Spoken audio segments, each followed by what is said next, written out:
Paul, who's got the ball swinging nicely actually. There's a cross breeze and he's got a right-hander on strike and he's found some significant movement.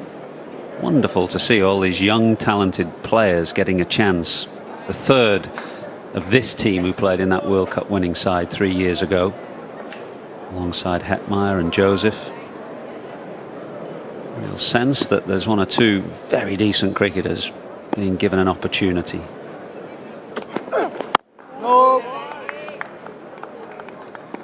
You said he's from a pretty remote place up on the Essequibo, Bish. Yeah, from the Saxacali community, and he's in a group of islands just down in the mouth of the Essequibo River, and I think he went over to Wakenham Island, I think, to live with his sister because there wasn't good schooling where he originally was living. But an interesting story, a fascinating story. Moved across to the island where his sister had married and was living, and in order to go to a good school, and as soon as he went there sufficiently and was able to do his exams, sister passed away the day afterwards. And he talks about Gavin Ned and a number of others who have been an encouragement to him coming through the system from a young player, very intelligent kid. People remember the man cat in the Under-19 World Cup, but that's not what he's all about. It tells you that he's very intelligent and very aware of rules, but he is clever. Batting still has some refinement to do. Has an IPL contract now as well. So things looking up for him. I just like to see his batting become more refined, hit the ball in different areas, and a stronger front leg at the point of delivery.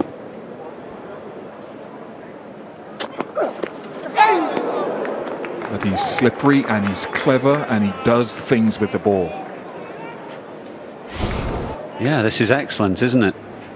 Angling the ball in, finding significant movement and beating Denley on the outside edge with good pace and good carry. If he can get that a bit fuller, he's in business.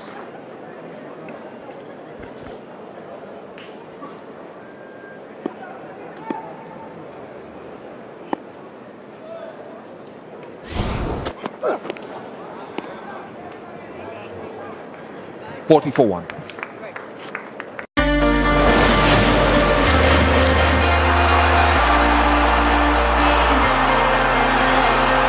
The top end meets the bottom end of the Serie A as Milan hosts Cagliari at the epic San Siro. Will the Rossoneri triumph at home? Watch AC Milan versus Cagliari Monday, February 11th, 1 a.m. live on Sony 10-2.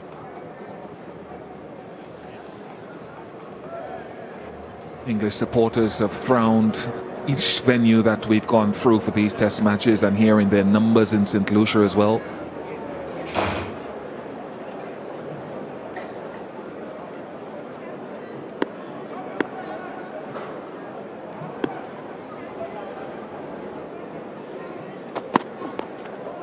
Here's the point I was making about the significance of this match is not necessarily just because of the number of years since it's happened, but it'll ask questions about the Windies team in particular. England have their own answers to find, but the batting still needs to come good for the Windies, so there's a lot of motivation for the bowlers as well to improve their rankings. 3 bowlers now in that top 11 in world cricket. So even though the series is gone, you need to find motivation in other areas. Yeah, I've played in a fair few dead rubber test matches in my career, but you're right, you can always find motivation. A, it's a test match. B, it's an event, people are here, paid good money to come and watch, particularly travelled a long way from England. England have got 1 test match against Ireland before the Ashes, careers at stake, all the cliches about pride and self-respect, but there's always many motivations to find for a test match. So I never quite go down the people don't care route for a dead rubber.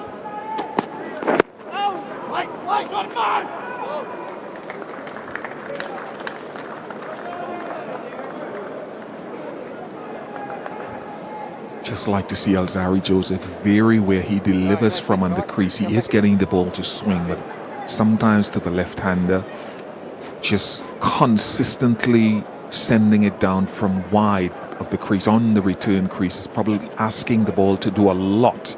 Can he get in close and work that each way movement? Just shift up the angle of release a bit.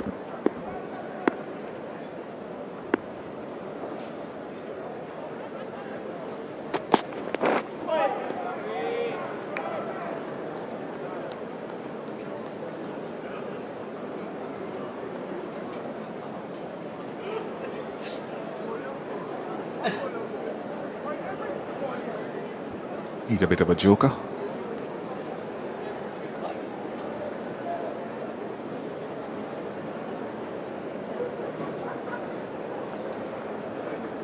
Doesn't look very funny at the moment.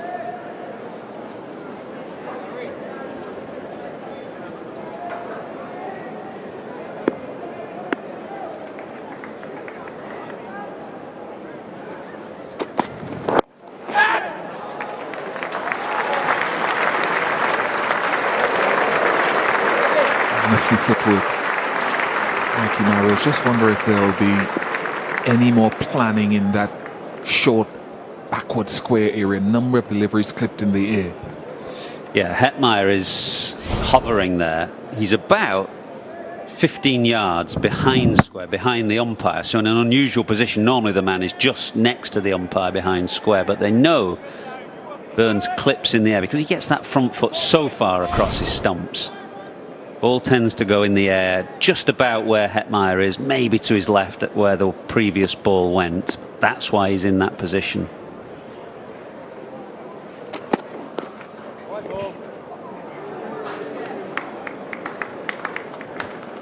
And that's why, I know the method is typical of the way Burns has developed his career, but just from a bowling perspective, and I think I mentioned it to you in Barbados when we saw him, I thought, gosh, he looks like an LBW candidate. And I think not necessarily from round the wicket, but from someone like Joseph bowling over the wicket who can swing the ball back in and angle it across, could really set up an LBW shout. Bowling from so wide of the crease though, making it harder to pitch on and then come back at the stumps.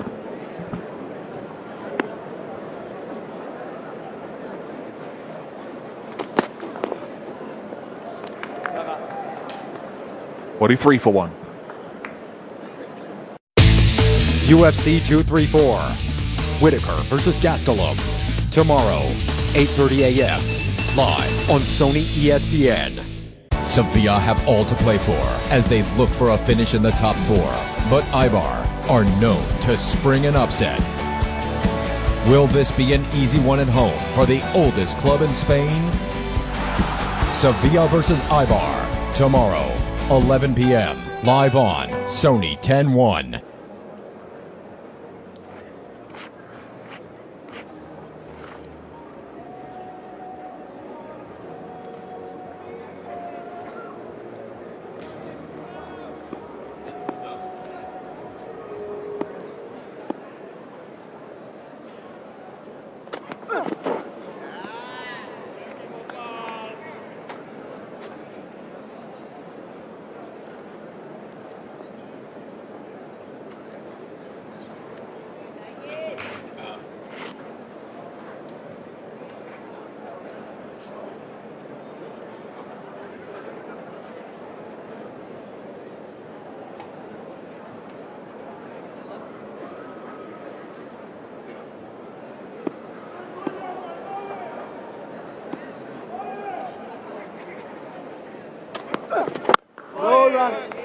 Have a challenge for Craig Brathwaite as well. He will have all the motivation. He's captained the Windies 4 times in the absence of Jason Holder, twice in Bangladesh, once against India last year and once in New Zealand, and lost all 4 test matches.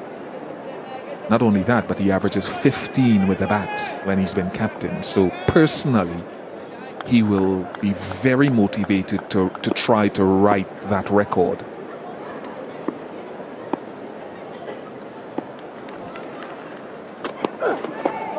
Of course, Jason Holder not playing because of slow over rate issues will be joining us on commentary at some point during the test match. Did it in New Zealand when he was previously banned for one game as well at the end of 2017, and he was brilliant. I look forward to hearing from Jason at some point during the test match. They don't smarten up on over 8, he might have a few more opportunities down the line. You think about that, Fish. I absolutely understand the difficulties the ICC is in. They need to push hard to get the pace of the game improved. But by banning Holder here, you do a disservice to those who bought tickets here, and you do nothing for those who were in Antigua, who were the ones who had to sit through the slow over 8. So I can't see that by banning Holder here is the way to tackle the issue. I don't know what the solution is. It's not straightforward. No. All I know is that the thousands of people who bought tickets here in St. Lucia, to a man, if you asked them would they want Jason Holder to be playing, they'd say yes. Can I answer that next over? Because there's just one ball left. I'll come back to you.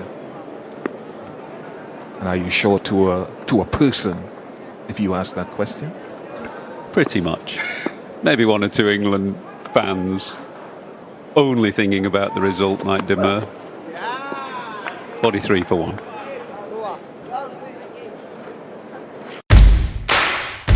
Ladies and gentlemen, boys and girls and children of all ages, WWE Sunday धमाल में सब कुछ होने वाला है board. सब कुछ होने वाला है बोर्ड. सब कुछ होने वाला है अति खतरनाक. And that's the bottom line, cause Sahil Khattar said so.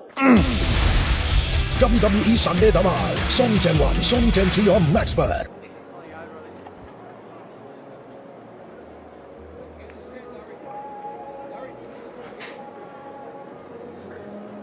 Yeah, just to your point, I have my own view. Can't speak for anyone else. But I find that when he was banned in New Zealand, I didn't hear all the uproar from people on Twitter or from past cricketers. But because he's been performing now, people are having a go. I think if you have a rule, it can't be dependent on whether a guy is performing and one who's not performing. That's uneven. And I've heard a lot of commentators moan about the over rates. It doesn't affect me, to be honest. It doesn't bother me as much as it bothers the other people. But the ICC have tried fines in times gone past, and boards have paid the fines for different people. And if you ask some of those spectators, as you hear it on Twitter, some of those same spectators will say, look, I'm not getting value for money. Some of them will say, we want to see Holder, but that's why I ask you to a person, because there are those out there who will say, we need more overs for the price that I'm paying to come in here on day 1 or day 2. That's the other thing. As Gabriel replaces Joseph, bit high. I'll come back to it.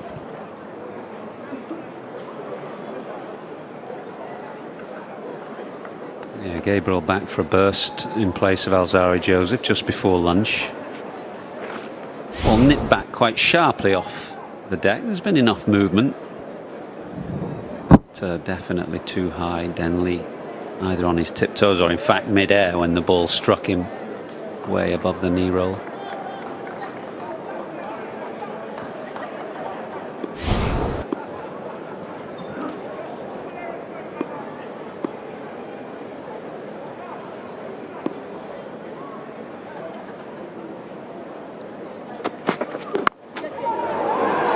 Looked as though it might have just short of second slip. It's funny, we've had two genuine edges this morning. One from Jennings right at the start of the day, and this one from Denley. That have both edges have fallen short. He's pushing quite hard at that, Denley. He's not playing there with soft hands or a dead bat. He's pushed quite hard at it. And it's landed short of second slip, as the one from Jennings did very early in the day. And given the way as well the outfield falls away, you'd expect those catches to carry new ball, fast bowlers, batsmen pushing hard.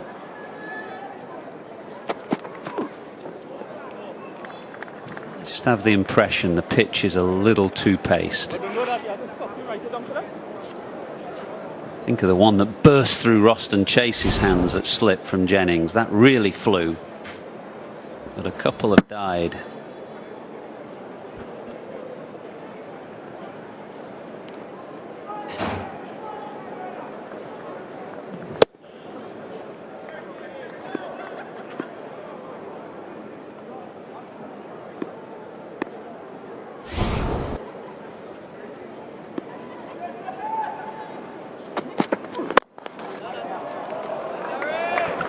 Very well stopped by Alzari Joseph.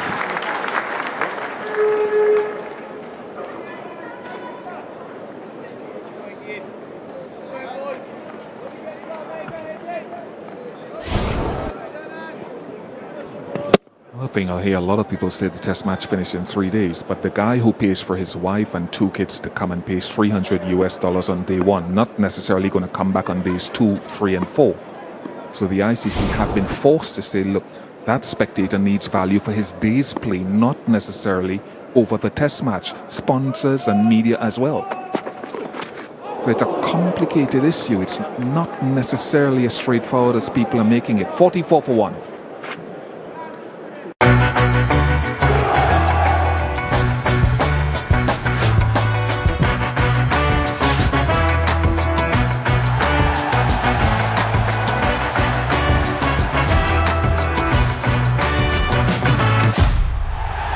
Watch Newport County versus Manchester City, Saturday, February 16th, 11 p.m. Live on Sony 10-2. Subscribe to Sony Network's Happy India Sports Pack. Couple of really good seam positions by Shannon Gabriel in that last over that allowed a little bit of deviation.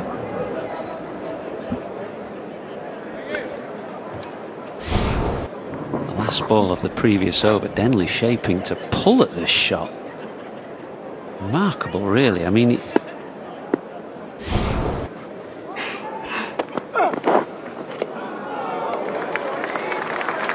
were a number of occasions in Antigua in the second innings where Denley tried to pull the ball and it wasn't an easy pitch to pull on. It was too paced, and there's 3 or 4 occasions I can think where he got away with it. Think of the ball that he got out to as well in Antigua, that very wide ball that he nicked to the keeper. England's batsmen don't like to leave the ball,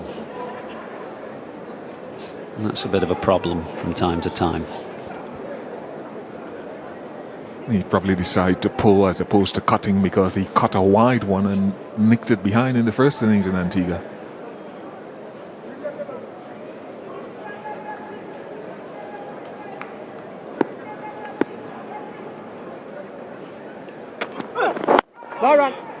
And Michael, we've talked about the seam movement, and a number of people have talked about the Duke ball being used here in the Caribbean and around the world, particularly in the Caribbean. It's got a double coating of varnish. It's a little different from the one used in the UK probably.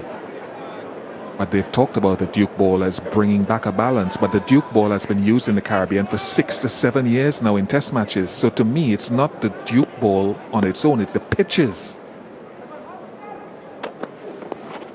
The pitches in the last year here in the Caribbean have had more grass on it than in previous years. So it's not the ball, or it's not just the ball. This is 6 or 7 years now. But the results have come because of the combination of the ball and these pitches with much more grass than have been in the last 7, 8 years.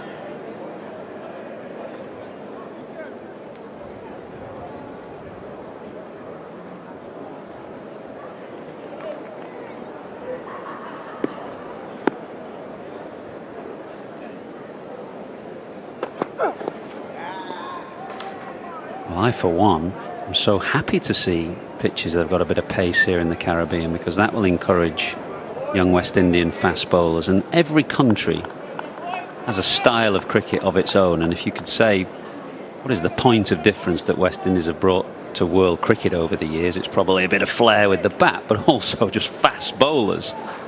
And for a while it looked like you were moving away from that, whereas now, with the pitches and the ball, the combination that you talked of, and some good young fast bowlers, you're getting back to traditional cricket. Beauty, an absolute beauty.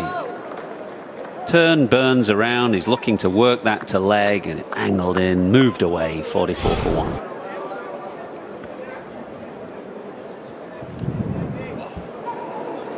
And you can tell with Kemo Paul that the seam position is suggesting a deliberateness about the each-way movement that he's getting. That seam just canted from leg to off. So as we said against Bangladesh last year, he knows exactly what he's trying to do. It's not guesswork. Very clever fast medium bowler.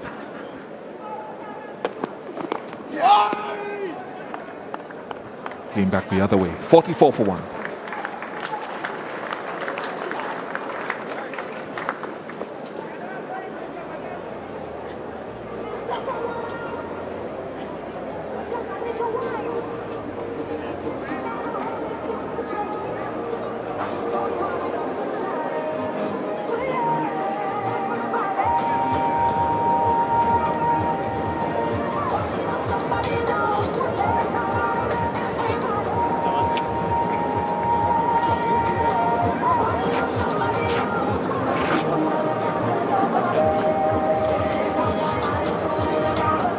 Right of screen, coming to centre now. Sam Curran left out of this match.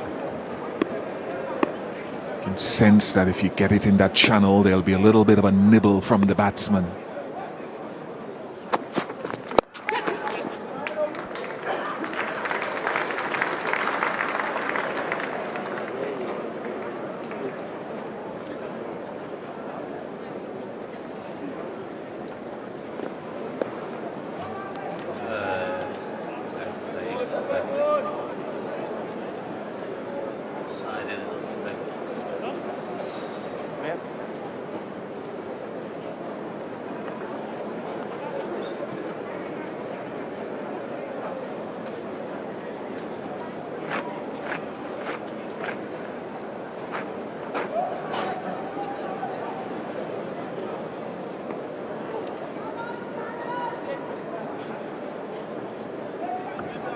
Myers come back in for Shannon Gabriel into a deepish short leg.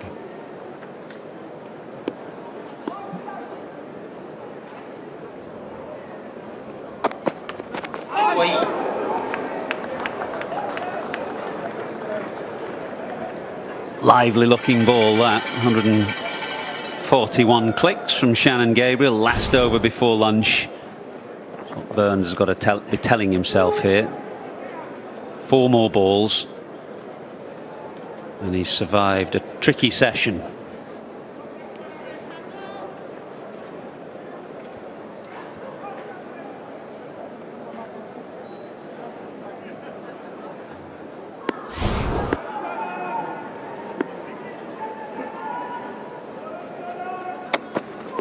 No.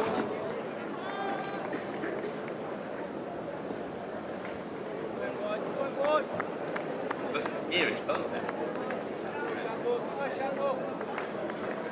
Right.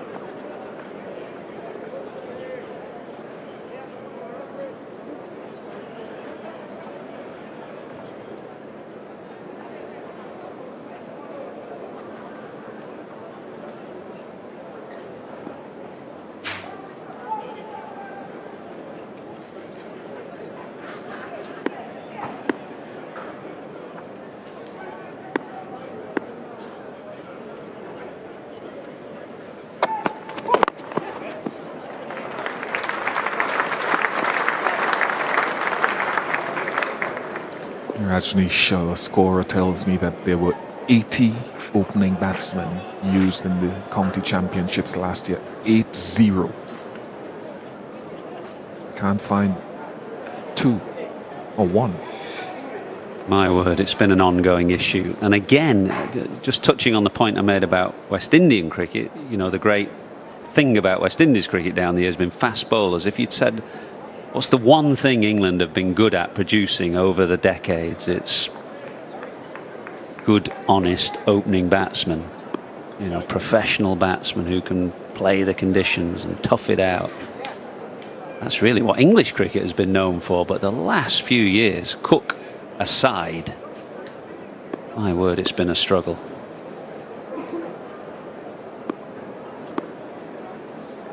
Man, a deep square leg, about 15 meters in from the boundary for that short ball, for that hook shot.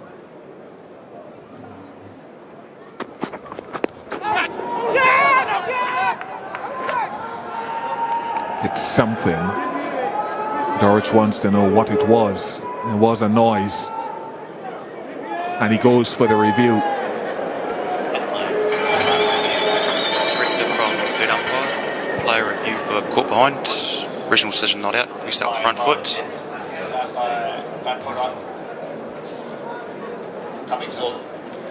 Thank you.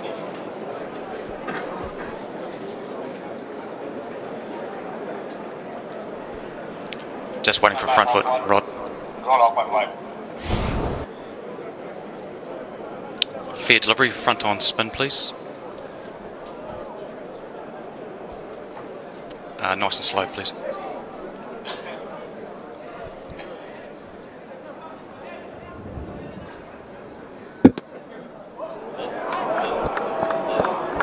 Okay, we've got a reverse angle there. It looks like it might have flicked the glove. Yeah, please. I just want to make sure the glove's also on the handle.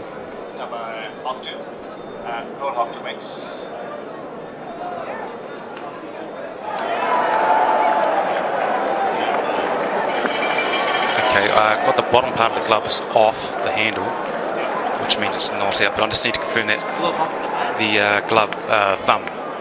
Have you got something? Oh yeah, sorry, I can see on the left. Yeah, it's not on the handle. So I'm just confirming. Bottom part's off, thumb's off. Okay, I'm ready to make my decision. I'll go back to on field.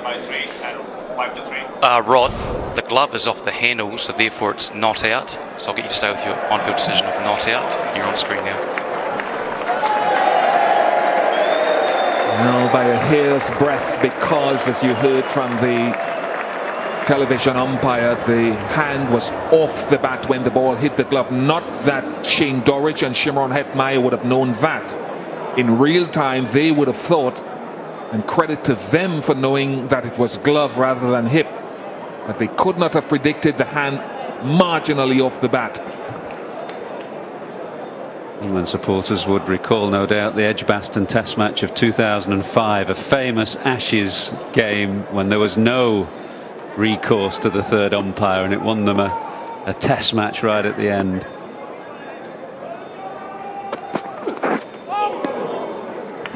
And get the feeling that more of those in that era will bring wickets anyway.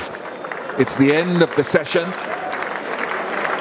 An intriguing session in many ways, because once again the ball has done enough past the bat, inside and outside. Jason Holder can only look and wonder what might have been. But England have dug in and have gone through the session for the loss of only one wicket, which in itself is a huge effort given how much the ball has done. Yep, they've created chances. Roston Chase put one down. That wasn't costly. Jennings didn't last long. There was a run-out opportunity, and Hetmeyer could have sent Denley on his way. And then that little glove, 2 balls before the break. Denley's bottom hand just off the bat handle. That saved him. So England have got through a very tricky session there. There was enough happening for more wickets to have tumbled. So well done to Rory Burns, 27. Joe Denley has survived. No doubt the West Indies fast bowlers will be gunning for them after the break. Good first session to watch though, 46 for 1 of 26. Jennings the man to go, desperate innings from him. Caught Bravo, bowl by Kemo Paul. His first ball of this series sent Jennings on his way for 8. That was the only wicket to fall. The Windies bowlers, Kemar Roach started too wide, Gabriel started too straight. It took them a while to find their range. Joseph got the ball to swing, but it was Kemo Paul coming on in his first over and getting one to brush the outside edge of a struggling Keaton Jennings.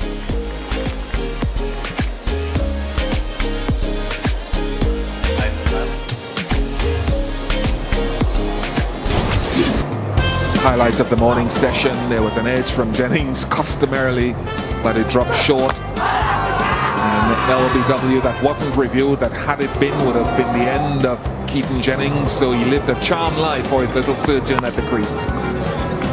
He certainly did. Put down as well by Roston Chase, a ball that went quickly to the third slip and just burst through his hands. But Jennings never looked comfortable. Burns, on the other hand, played quite nicely. There's always a short leg in place. This one didn't quite carry to Hetmeyer, who scooped it up. No surprise when Jennings drove loosely outside the off stump to give Kemo Paul his first wicket of the series.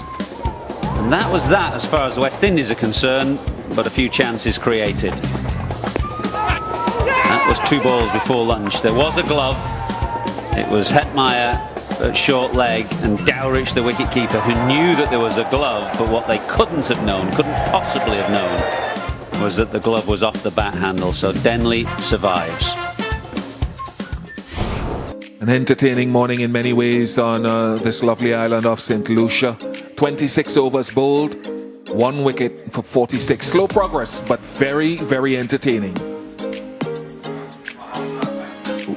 We'll take a break and come back with the post-lunch session in about 30 minutes from now.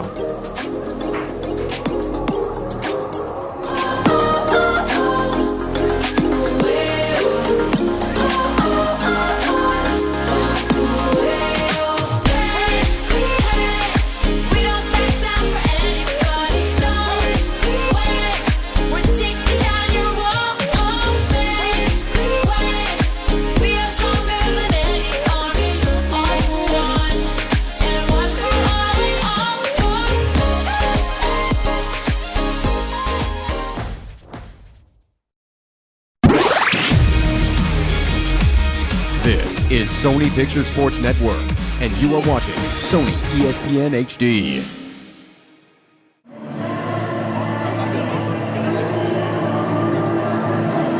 That is high. We've got Reeves, Mitch. Cheers. Can I have a bat first? Bat first, yep. Looks a beautiful wicket, and hopefully we can defend the total. Any changes? One change. Sean Terry comes in for his debut. He's had a great few weeks in our second 11 back home, and Max Clean misses out, but he had a great farewell last week. Absolutely. Licensed to thrill today?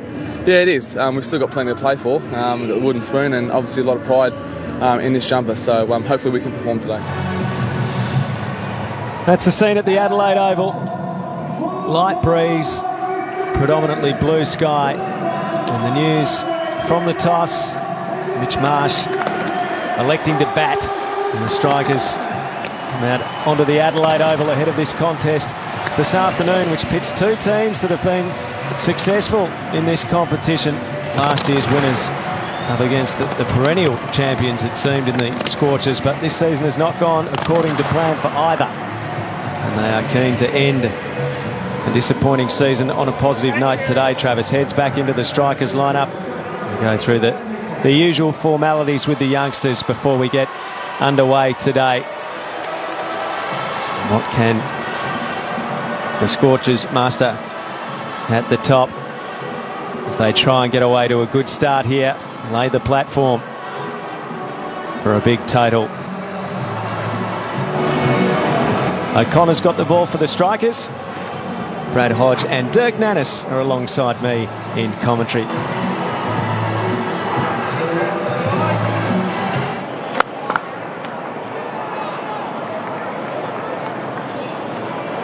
You see the introduction of spin straight away to Josh Inglis, who's such a powerful player, square of the wicket, loves pace on the ball. Young Hobson opening the batting.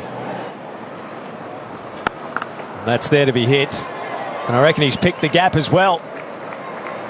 A good start from Hobson. Oh, it's a great start. It was a short ball from O'Connor. The young man is good enough to rock onto the back foot and punish it through mid-wicket. It's a pretty average ball, to be honest. It's probably the ball he was asking for, wasn't it? It's rank half tracker.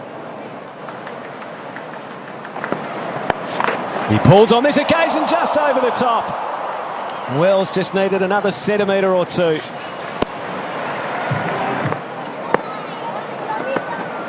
Hobson's gone. The bottom edge onto the stumps. And Billy breaks through. Well, he was looking for something short, wasn't he? It was a bit of a premeditated shot, and Billy hasn't bowled one short so far today. He was pitched up just back of a length, and Hobson went for a huge big swipe across the line. Only managed to get a bottom edge on the leg stump. He'd find himself a fraction unlucky if you're a batter, but on the bowling side, full and straight, you get wickets. So, yeah, disappointing end for young Hobson. Perth Scorchers 1 for 14.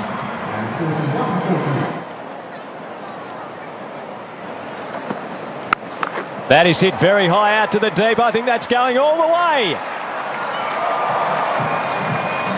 Inglis. He's going big. Well, he's got this wrong so far this over, Billy Stanlake. He's been successful pitching the ball up in this over. In his third over, he's just dropped short, and Josh Inglis, who's particularly strong on anything short, square of the wicket, absolutely pumps it. It's like he's thrown out the script of what worked. Has another crack and gets this one through. If you don't succeed, try again. Well, the wonderful mind of a youthful cricketer. Doesn't matter who you are, who bowls the ball. He's got his game plan. And a smart one. If you're good enough to execute it.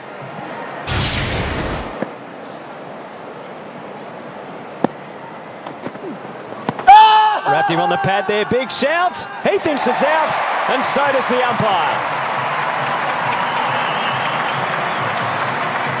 Bancroft goes for 22, and the Scorchers lose their second. Well, it looks a bit bamboozled there, Cameron Bancroft. That was given out. Generally gets given out if it's full and straight. You see a Toyota wicket replay. It looks fairly adjacent to me. It was the wrong and set him up beautifully.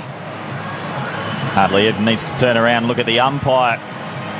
Umpire David Shepherd in his first game, Big Bash cricket, makes no mistake with the decision. Bancroft goes 2 for 55.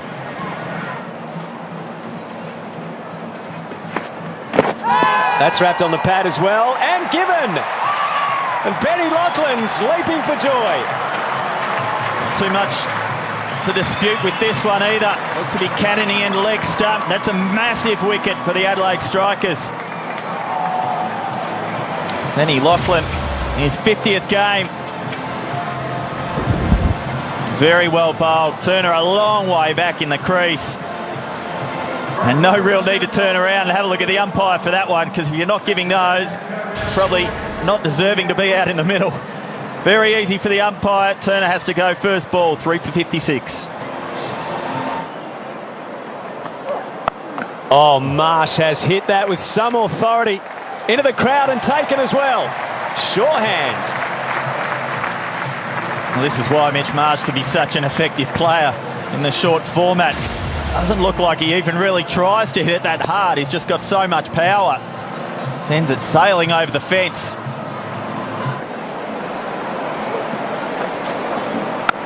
Oh, Inglis, right out of the middle. Talk us through that one, Maxie. I was looking at the camera, so I actually missed a shot. But I saw, I'm looking right where it went, so it went about five rows back. So, yeah, Ingo's batted really well the last couple of games, and looks like he's in some good form today. Oh, he's got a hold of this. Down the ground. Over the go it goes. Well, despite the best work of Benny Loughlin to try and get a hand to it. Well, if anyone was going to take it, it was Benny Loughlin. We've seen him take some absolute hangers in the field, some exceptional. He's an outstanding outfielder, but great hit from Josh Inglis, took him on. Super effort from Loughlin, but well struck, Josh Inglis. 7 overs remaining. Add to that 6 more. Well, that's fantastic batting from Josh Inglis. You've seen him target the mid-wicket fence, but it's a lot deeper out to that onside in this ground today, and he's given himself a little bit of room to Liam O'Connor and spanked it over extra cover. It's a majestic shot. Well executed. Good thought process. His first half century in the BBL. It's out of the middle too, but Weatherall's out there.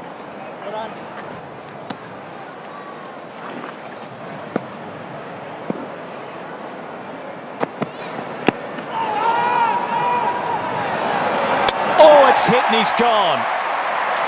Well, you heard the call from Mitch Marsh. He could not have been stronger in sending his partner back. But the direct hit has ended the fine innings of Josh Inglis on 55. Well, it was just the fact that he wasn't quite sure where the ball went. Hit the pad, didn't know where it was, and looked to take off for a run, and you could hear the clear sounds of Mitch Marsh's voice screaming no. But a valuable wicket for the Adelaide Strikers, an important breakthrough. It's a fantastic knock from Josh Inglis. His 55 was a marvellous contribution. It's 4 for 111.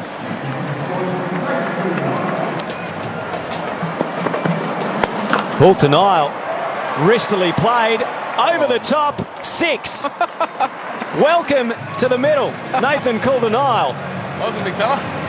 Just get your eye in, Mitch. That was the message. Yeah, geez, I'll just battle away. I'll just get him on strike, I reckon. No worries.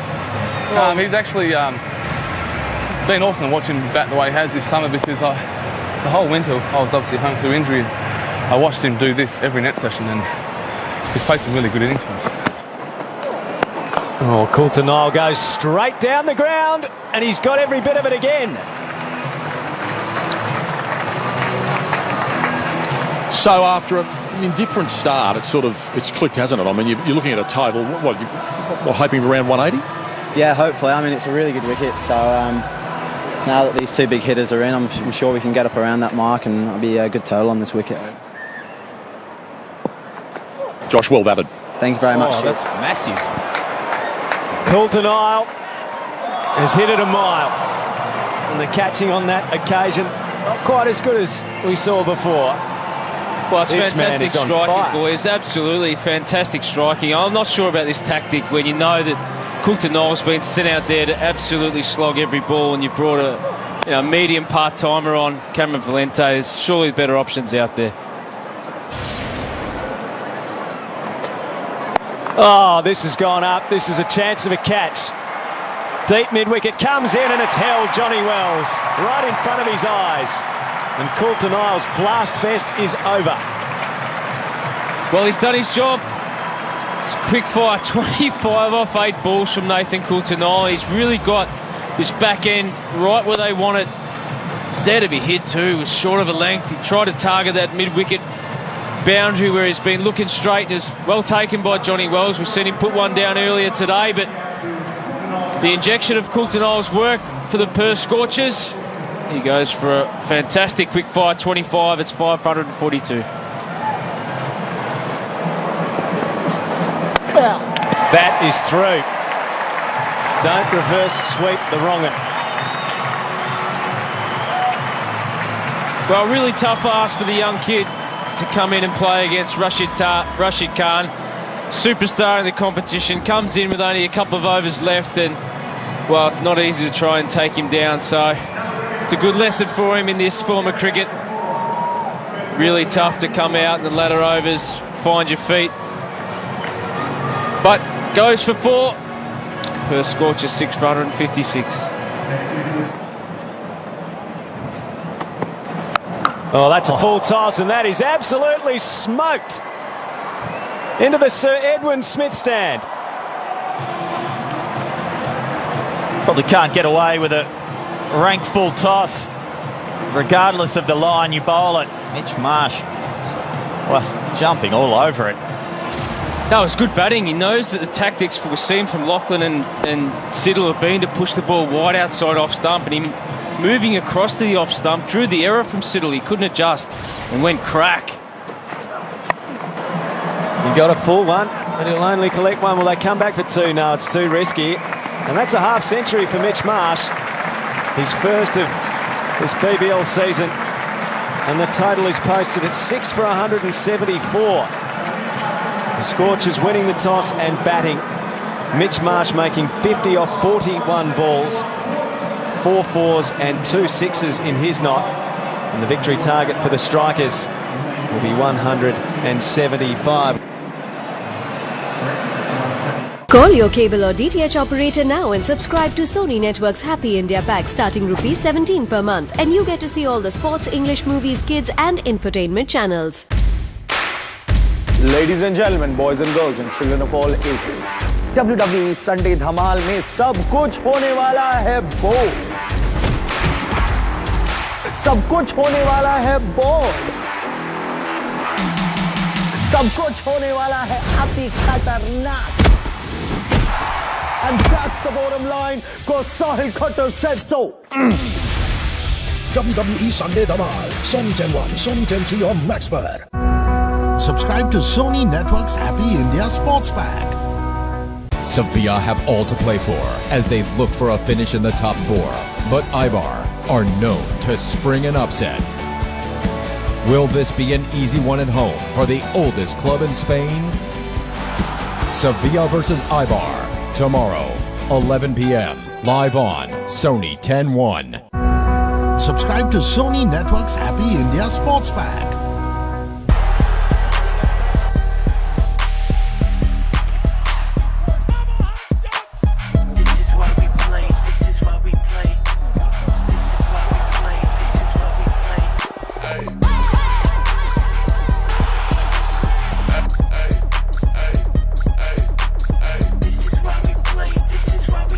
We play to entertain, so start your weekend with Saturday Morning Live, 8:30 a.m. onwards on Sony 10.1. This is why we play. Brought to you by Sterling Reserve Music CDs. Chase the next. Subscribe to Sony Network's Happy India Sports Pack.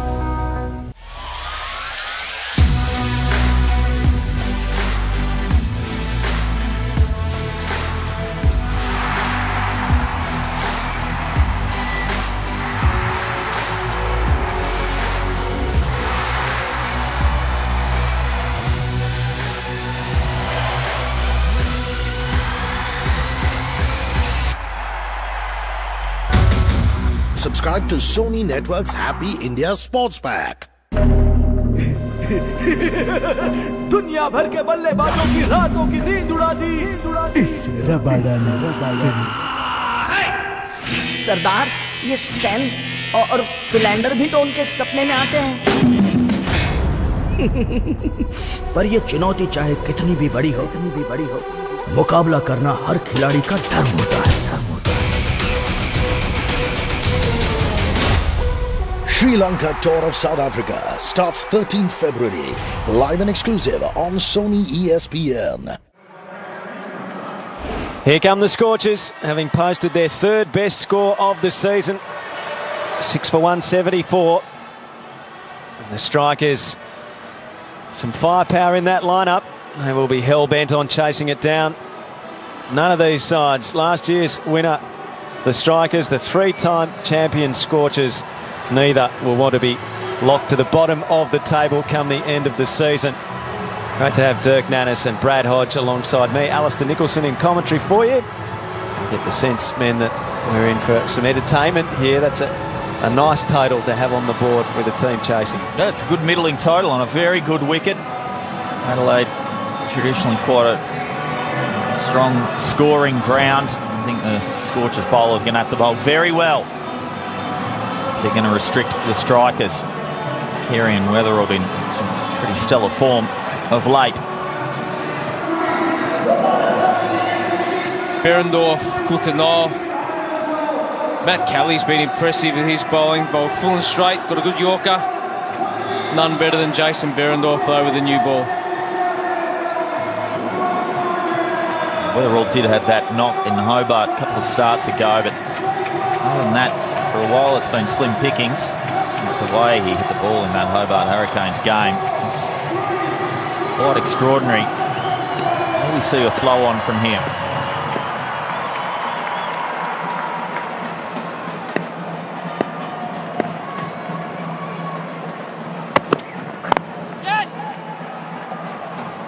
I think Behrendorff will be effective on this pitch.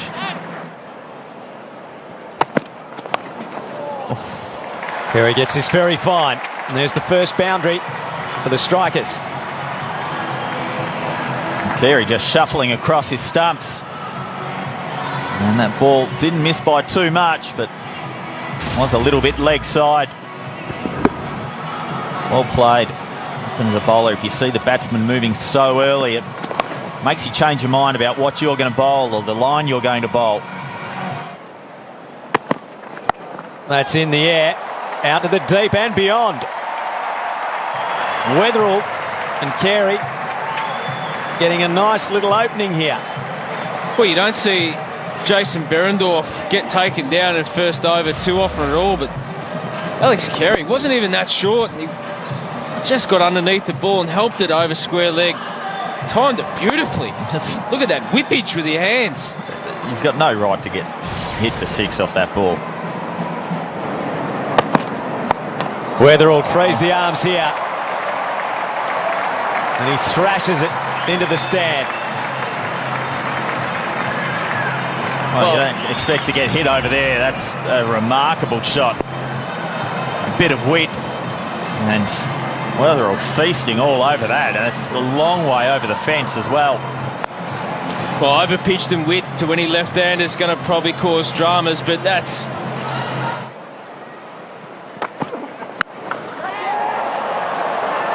And that picks out the fielder.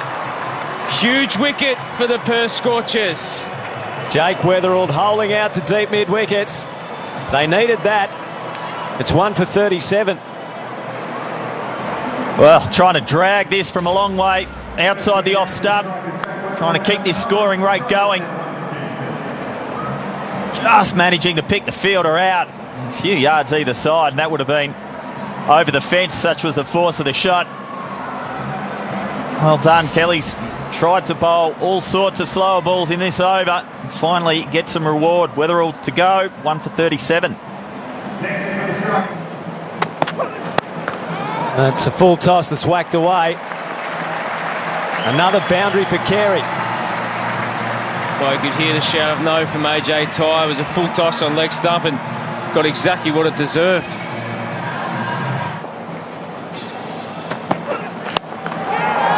That's in the air, down the ground, chance of a catch. Out. Behrendorff got in a good position. And Alex Carey follows his opening partner off the Adelaide Oval.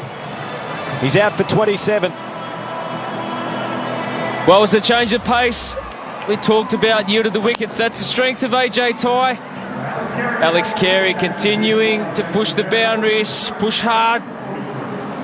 He's been aggressive since he walked to the crease. Got his team off to a bit of a flyer, but it's back-to-back wickets for the Perth Scorchers. Alex Carey departs for 27. They're 2 for 43.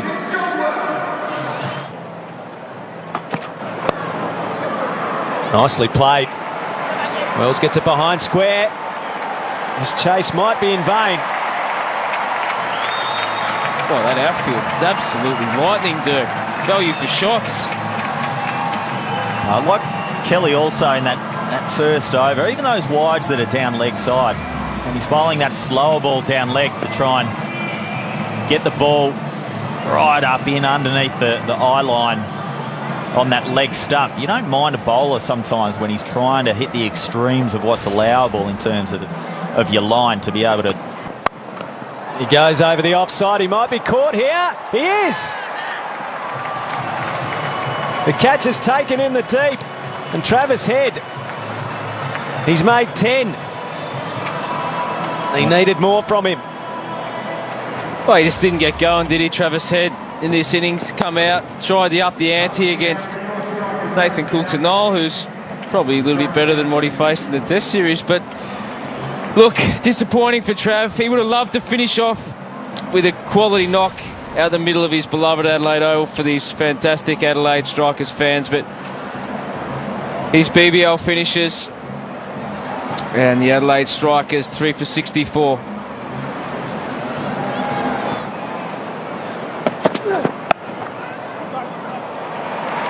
Wells has picked the gap beautifully. Well, that's where he's strong, isn't it? Short and wide from Mitch Marsh. And he got the full treatment. Not too many balls escape Adelaide Oval. Short and wide, that's bread and butter for Jono Wells. And races on to 25 is a good little knock, partnership building. 23 off 15 balls. Oh, he's got a hold of this as well, Jono Wells. 10 off 2 balls. That helps the cause. Well, Mitch Marsh just bowling a fraction short. Last 2 deliveries. This one a bit straighter, but again, you can't get away with that length at 133 k an hour. Mitch Marsh isn't bowling as fast as we've seen him. That's cracked. The Wells show continues. And isn't that a shame? You bowl the right ball, previous delivery, fieldsmen don't back you up, and then crunch.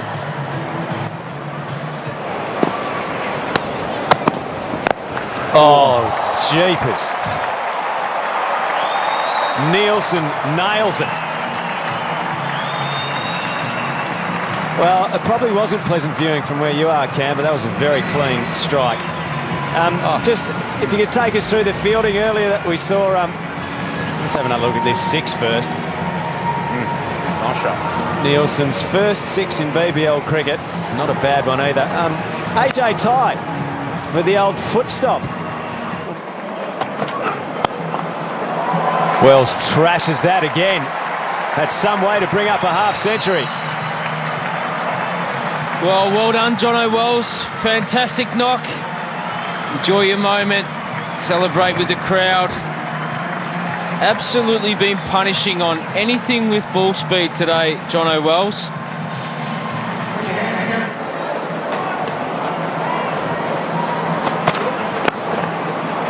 The quality keeps coming.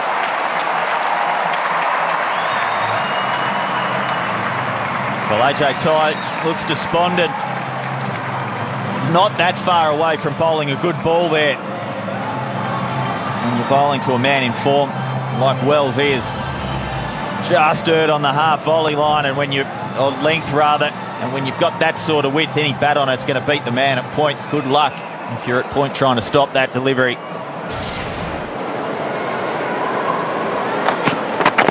Wells tries that flick again and executes it this time. He's had a few cracks. He's finally rewarded with 4.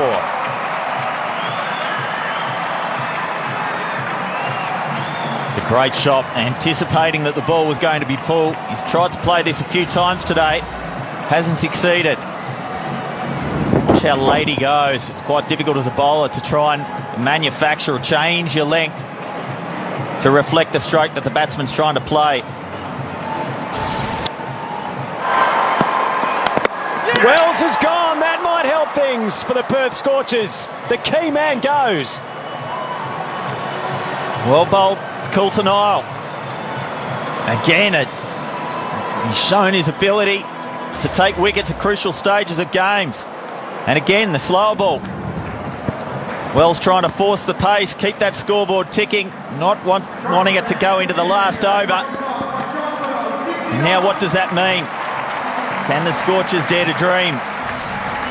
Fantastic innings comes to an end. 69 off 42.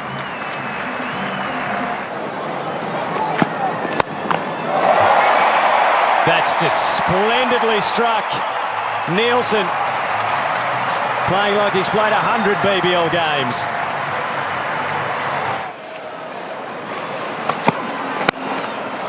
He's had a good old heave-ho at that. Chance for a run out. Valenti went with the stroke and he gave up. He knew his fate. If the shot, the stumps hit, he was gone. Well, is there a twist to this game?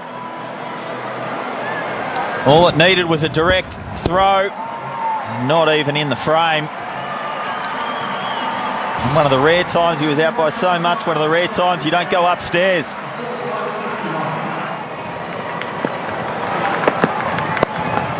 Oh, just tucked neatly away.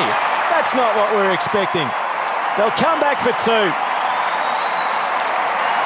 And the Adelaide Strikers end a disappointing defence on a positive note with a fine victory over the Perth Scorchers.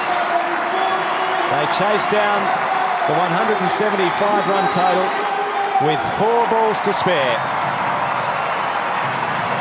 Some viewers departing through Vic and New South Wales.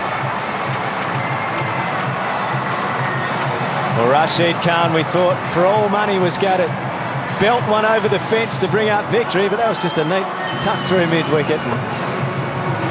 That's a good feeling for the Adelaide Strikers, who've had a disappointing season, it has to be said, in their title defence. The Perth Scorchers, a far cry from the year-on-year finals appearances in the 3 championships.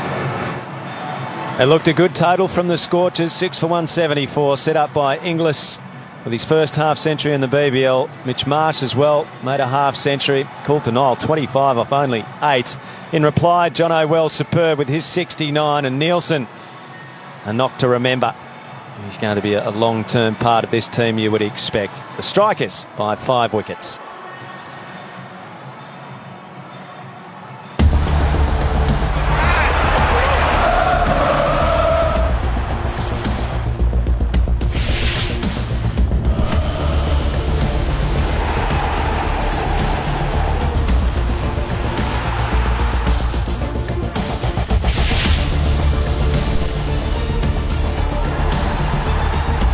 Manchester United versus Paris Saint-Germain, Wednesday, February 13th, 12:30 a.m. Live on Sony 10-2. The UEFA Champions League is brought to you by Heineken and Lay's. UEFA Champions League sponsors.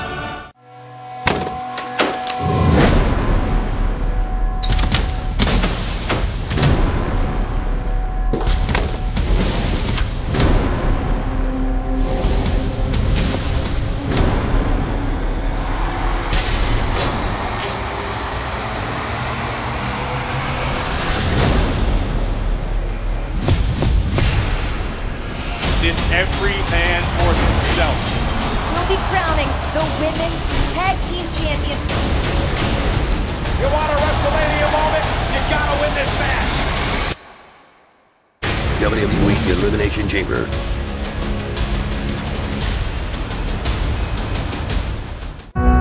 Subscribe to Sony Network's Happy India Sports Pack.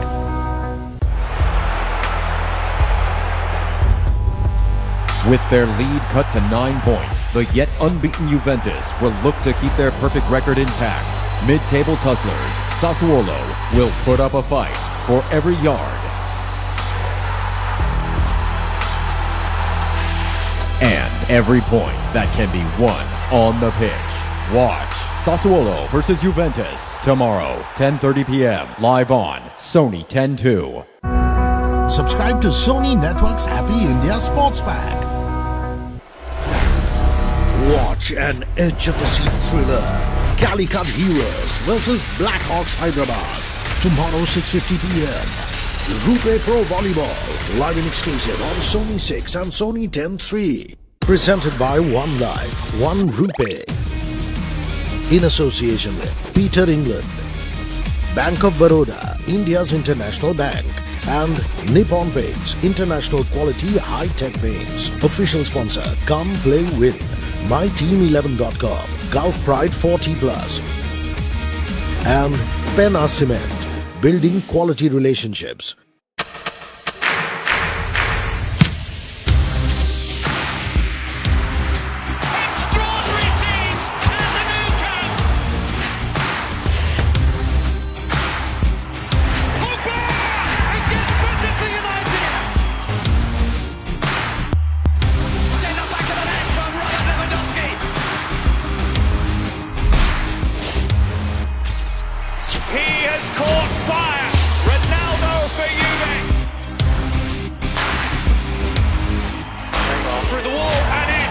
Another goal for the poster boys.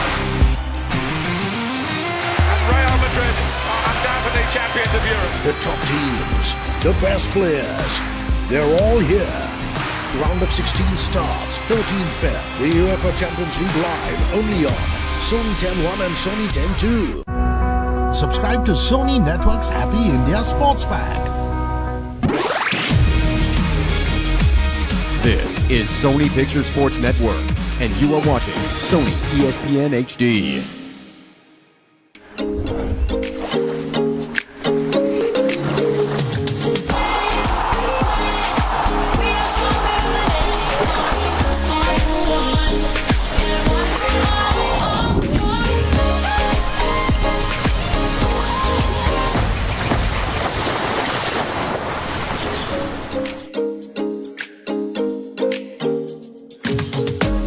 Back to the lovely island of St. Lucia. What a place it is. Outstanding beaches and coastline, greenery, mountains, everything you'd want from a trip to the Caribbean. St. Lucia has. And so far it's been another intriguing day. Session that was put back half an hour because a little bit of rain, a couple of showers blew through. And England are 46 for 1. The run rate is low, the over rate is the norm. And England have lost Keith and Jennings, which was also the norm in this tour. Very similar way. A full delivery just after drinks. And Jennings has been so poor on the drive. He will want to look away if he's in that dressing room watching now. He'd already been dropped by Chase at third slip. Should have been given out LBW. No mistake that time. Burns has played well. Joe Denley has looked organised. They're the bowlers. Paul coming into the side instead of Holder has bowled beautifully, actually, really well. They got better. Kemar Roach deserved the wicket the way he bowled in his first spell.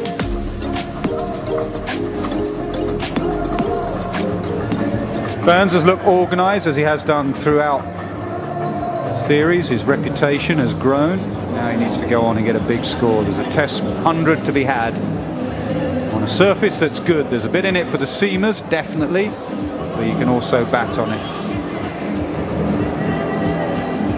Great opportunity for Joe Denley as well. Survived a review just on the stroke of lunch. He did glove it down the leg side, but luckily for him, his hand was off the bat handle and you shouldn't be given out. He wasn't. The impressive Roach, watch out for his second and third spell. And watch out if you're a left-hander as well.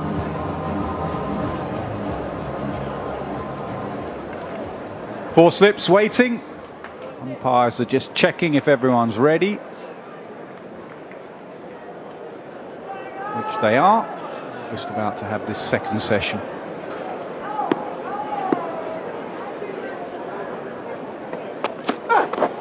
There's that movement. Dowrich, that surprised the keeper as well. I think he'd had a good lunch, Shane Dowrich. He was going down the leg side. And at the last second, he had to go in the other direction. Something that we've commonly seen from Kemar Roach from round the wicket. Ball blowing away from the left-hander. Very challenging to determine whether the ball is coming in or blowing away. That's a real challenge for Rory Burns at the moment. That movement's against the breeze as well.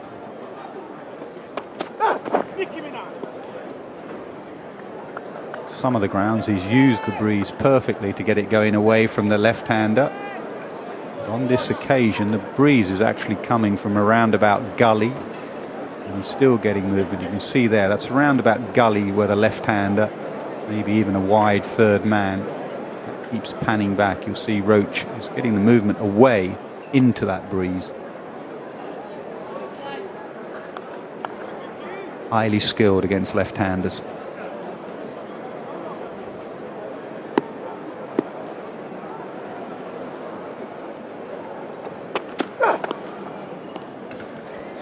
A lot of Test cricket is about blocking out the negative moments. England will be mindful of the pattern of losing wickets before and after breaks. This is a crucial time and passage of play for England and this pair. They've put together 16 from 63 deliveries so far. And the second is the mini collapses that we've seen from this England batting lineup.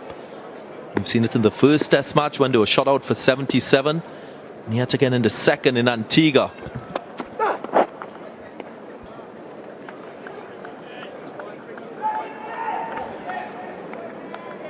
You'll need to think about the process. Every single player has their own routine. And that's what takes away the anxiety, brings the focus, and it's about repeating it time and time again.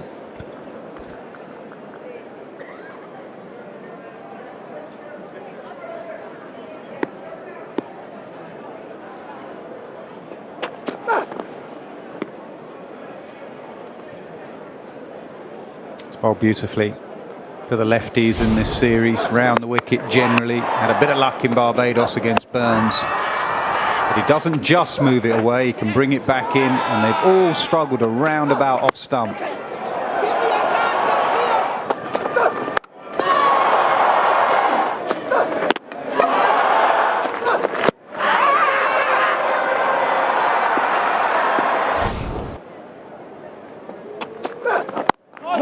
Solid block to end the over. 46 for 1. Laurie Burns looks more settled at the crease. Very early in his innings, he was falling over a bit to the offside, missing a lot of scoring opportunities to leg. Now he's a little more comfortable with the pace, the bounce, and what the surface has to offer.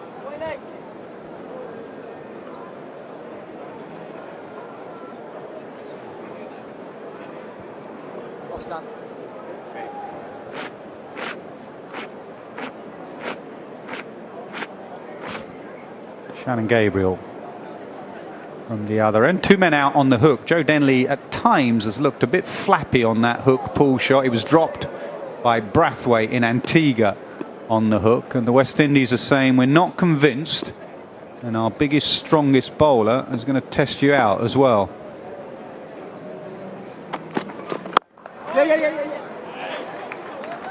Or could be buzzers. That's a horrendous throw. That really is a horrendous throw. The modern cricketer does things well, but holding the ball when there's no chance of a run out is not one of them. Not good awareness at all.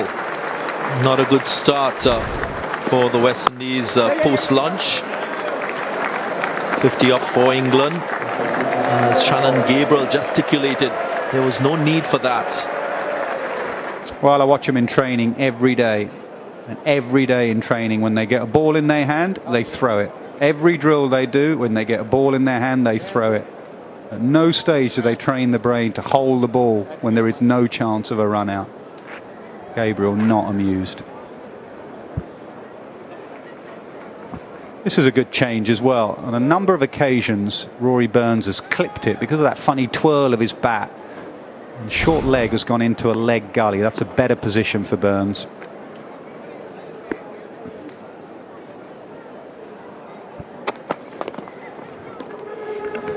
You made mention of Keaton Jennings and the similarity in his dismissals. I've been watching him for quite a while, and as an opener myself, I have a little bit of a soft spot for openers because of how challenging the role is. This was his dismissal in that first test match. Jason Holder from over the wicket, and then Alzari Joseph as well got his wicket in this particular test match. First ball from Kimo Paul from round the wicket.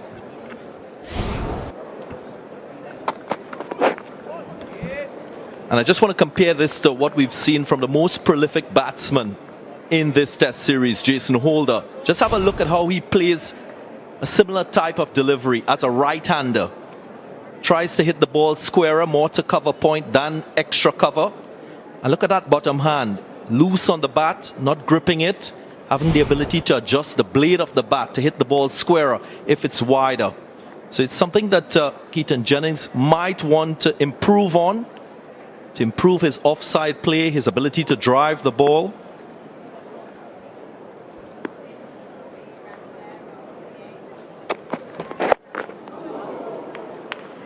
Yeah, I think that's what has started to frustrate England fans. Anyone can come in and fail. It's not easy. It's supposed to be hard, Test cricket. But it is the repetitive nature of dismissals of England's top three. Since they had Cook, Strauss and Trott, who were a phenomenal top three that set it up for Peterson and Bell all those years ago. Since then, they cannot find the top 3 are settled. And you go to Lythe or Balance or Wesley or now Jennings. They come in, they get out the same way. They go back to county cricket, they come back in, they get out the same way. Cook retired in some style this summer with 100.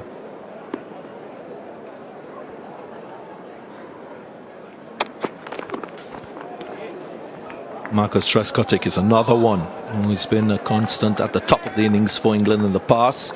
But a lot of Test cricket as an opener requires a constant awareness, monitoring of your game and your state of play. And that's what the best players in the world do. They're able to pick up on information, make the adjustment, and get the right outcomes. In this case, runs at the top of the innings, spending time out in the middle, very crucial for England.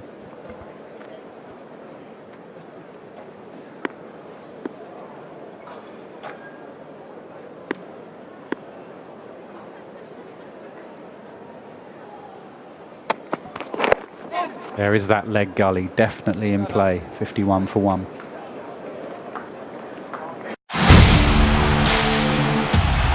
We have all together created the land of opportunity.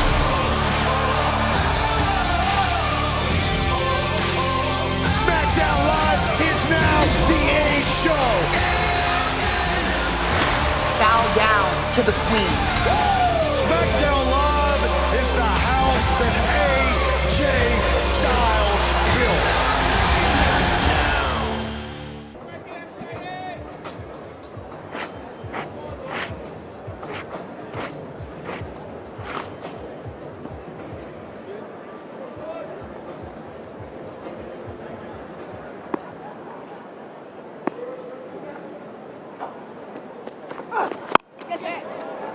A little bit flirty again, isn't it?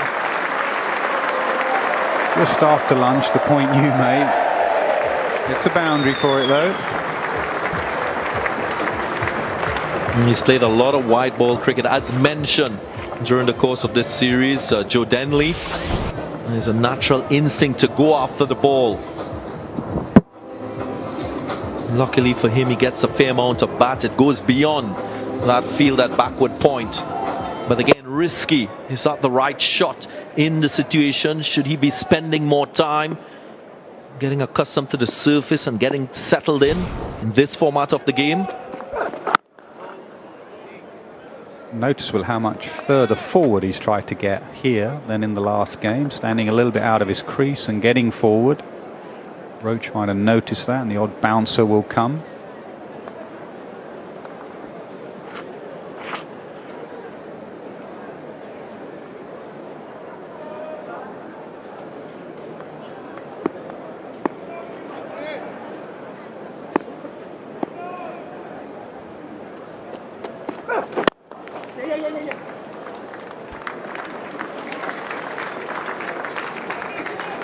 I also think that some of the top teams in Test cricket, they also look at their scoring rate.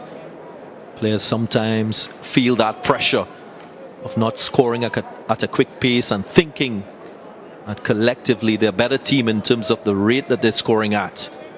That might just prompt you to take a little more risks than usual.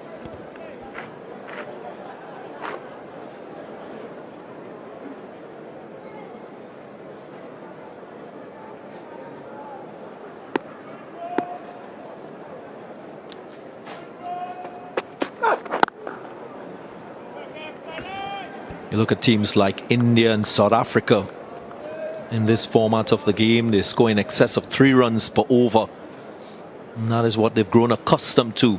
The evolution of the game has taken a lot of teams to that level of play and standard of play. Yeah, India, South Africa at the top of the table in this ICC Test team rankings. Yeah, those rankings we've just seen will be adjusted after this series, obviously. They don't adjust in between games. England will slip down to 5th. New Zealand and Australia will move up. It's been a slide for England.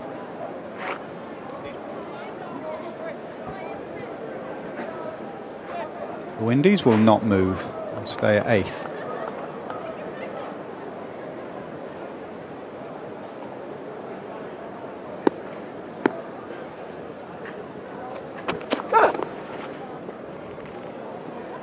56 for 1.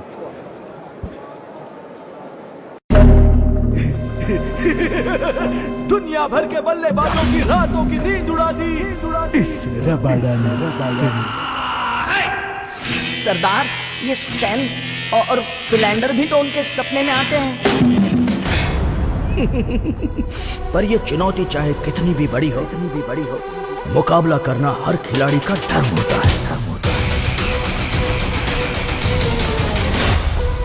Sri Lanka Tour of South Africa starts 13th February, live and exclusive on Sony ESPN.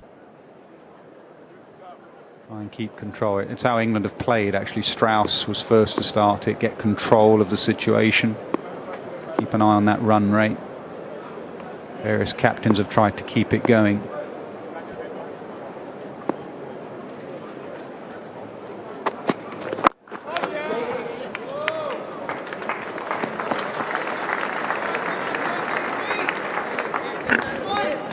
I make the point about spending time out in the middle because that equates to runs as well and meaningful partnerships.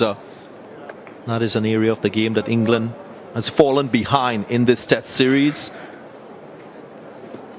England, before this test match, they've only mustered 3 half-century partnerships in their previous 2 test matches. When you compare that against the West Indies, 4 half-century partnerships and 2 century-run partnerships. A big one with Jason Holden, Shane Dorrich and Barbados, 295 unbeaten. And already gotten a 30-run partnership with the opening pair in this innings.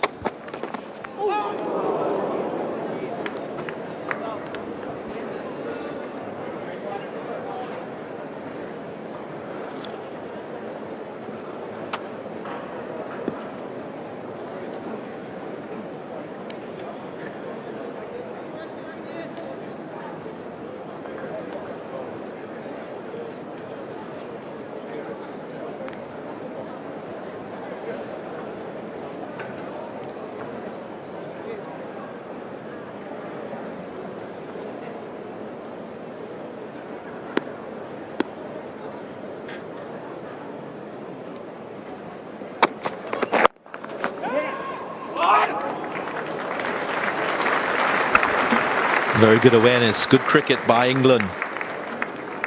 Can become a little bit frustrating. Gabriel had a sigh in frustration. Look at his body language, not happy at all. He's got to change his line, his length now. It's the right-handed Joe Denley. That's one way of putting off a bowler.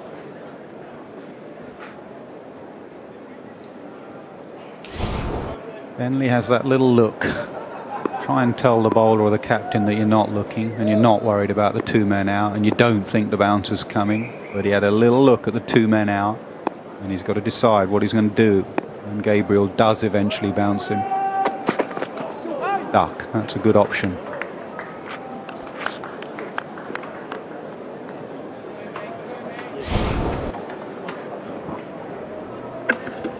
Bangs it down. One above shoulder, Jeff. Not the kind of pace we expected from this surface on day 1. Maybe because of a little bit of extra moisture, preparation moisture. But I'm sure this pace will quicken up as we progress in this test match.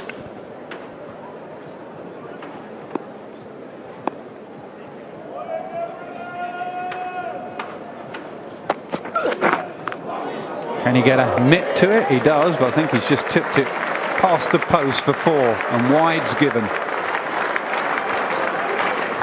Windies collectively, their bowlers have not been as consistent as we've seen in previous test matches. So that's a bit with Kemar Roach in his first spell. Shannon Gabriel on this occasion getting too straight, too far down the leg side. Extras already 12 so far in this innings for the West Indies. Yeah, and add the 4 overthrows, that's 16 runs that have been gifted to England. And see what he's trying to do. He gloved one down the leg side just before lunch, so he's just trying to tickle him up in those ribs. Far, far too straight.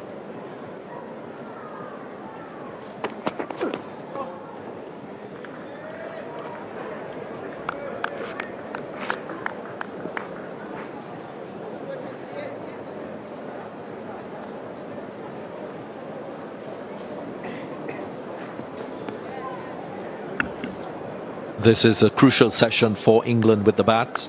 In that first session, they've only lost 1 wicket. If they can do the same in this session, puts them in a good position to dominate the third session on day 1.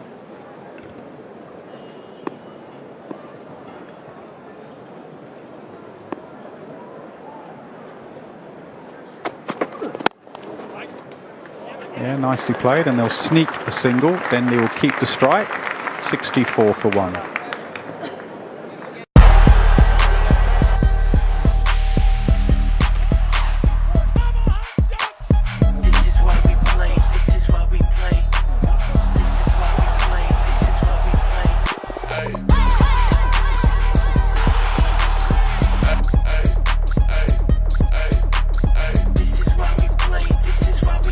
We play to entertain, so start your weekend with Saturday Morning Live, 8:30 a.m. onwards on Sony 10-1. This is why we play.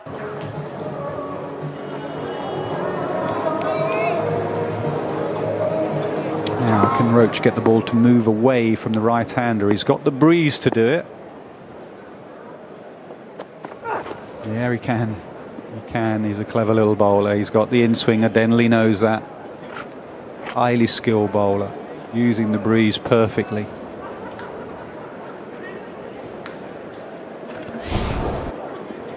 Starts it a little too wide. He's been a little bit on the wide side in his first spell. Yeah, but I was just talking about his wrist position, something Stuart Broad struggled with all those balls from round the wicket to the left-handers where your wrist falls away, and still move it away to the right-hander. And then that straight-honour becomes a delivery that can bring the LBW and bowled into play. It's the greatest skill Anderson has had over the years, the way he can change his wrist from in-swing to outswing. Roach is doing the same here.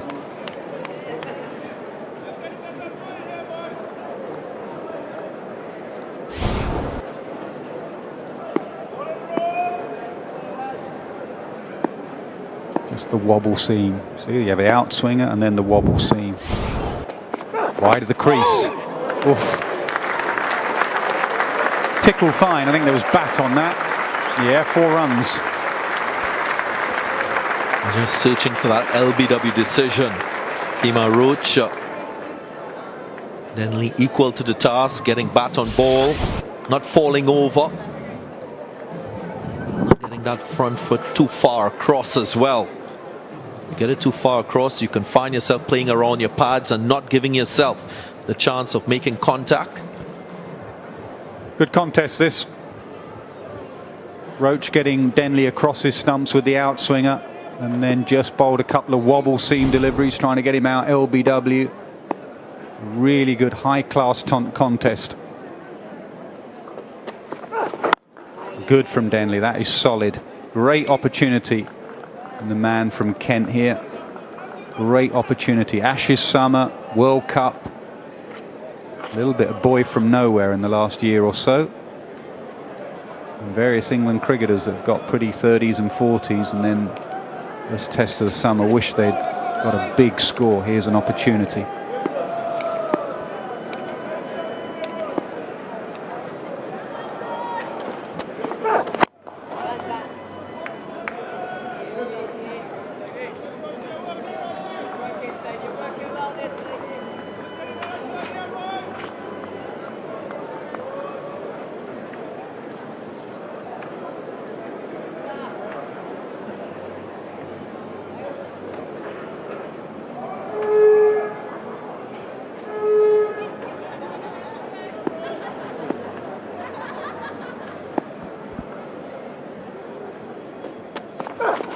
Oh yes, the big booming in-swinger.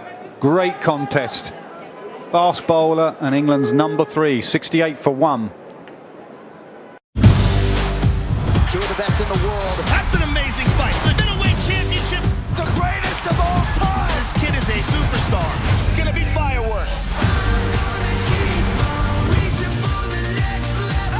2 dynamic knockout artists anyone can win.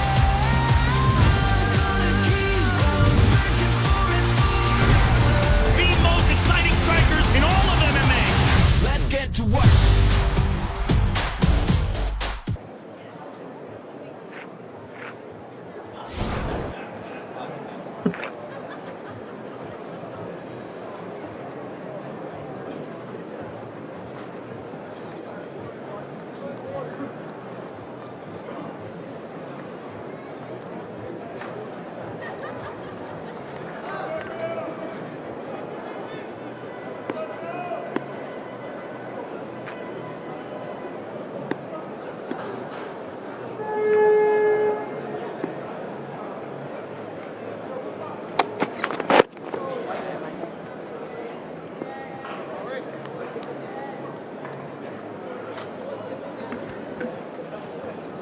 Windies have tried so far for this second wicket, just suffocating England at the moment, and runs are not coming as fluent as expected.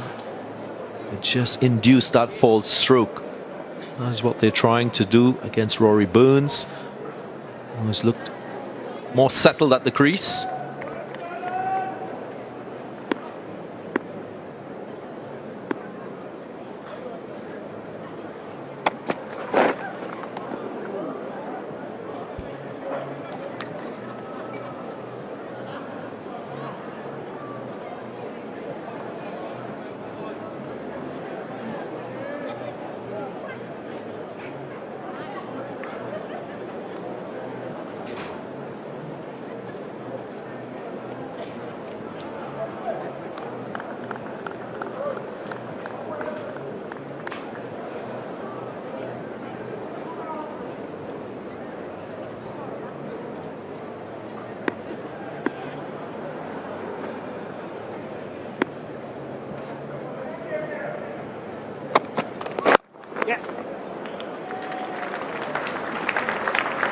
Nice single.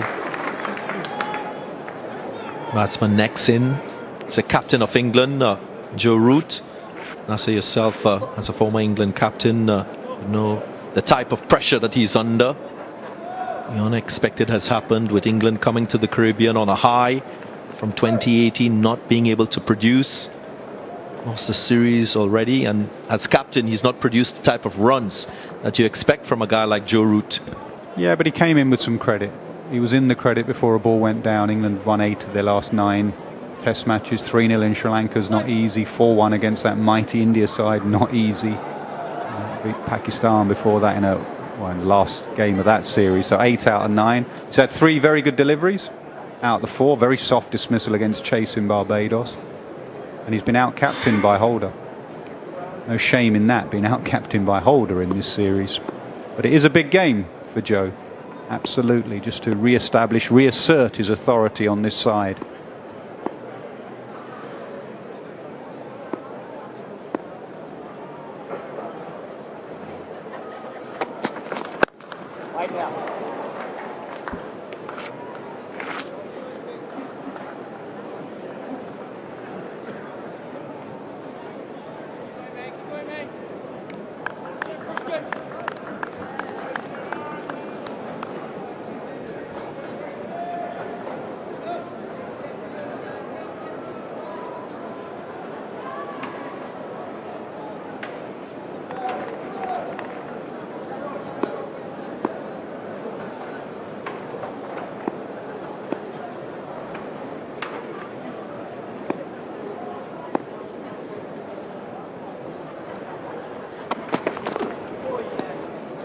Interesting battle going on at the other end between Roach and Denley. I'll just try and show you the variations that Roach has to the right-hander. Watch out the hand, wrist right behind the ball. Shiny side on the right, swing it away on the breeze. Perfect seam. And then by getting him across the crease, you have a wobble seam. There you see the seam wobbling, not trying to swing it at all. And then the last ball, wrist goes down the side of the ball, shiny side on the left. Big in-swinger. Easy to pick up on slow-mo, not so easy 22 yards away.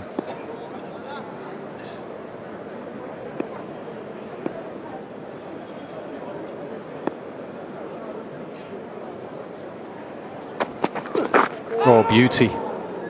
Denley just held his line though. This is good cricket, 69 for 1.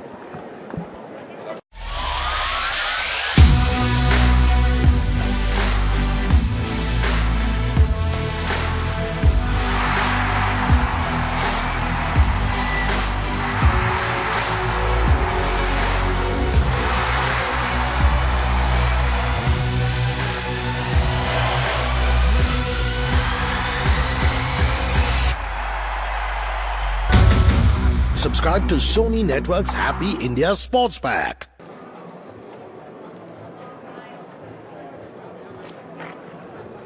Slow progress for England, 69 for 1, 32 overs. Run rate just over 2.1. Had to be watchful. It just looks as if this pitch is getting a touch quicker. Got a bowling change. Kimo Paul back into the attack.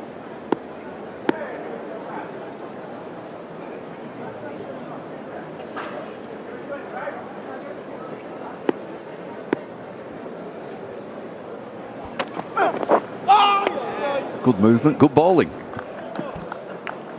Yes, he's quite deceptive, Kimo Paul. He's a little bit quicker than he appears. He's got a good change of pace. He gets the ball to move, and he's taking the only wicket to fall today. Got Keaton Jennings to play at a full wide one. Something Jennings has to work on. We've seen that too often in this series.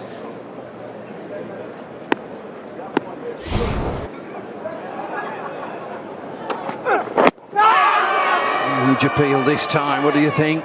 No. Windies are interested.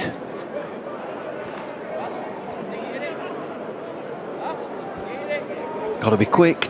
Oh yes. Director from the umpire player review for LBW. Well, I reckon that had to straighten a lot. Front foot, please.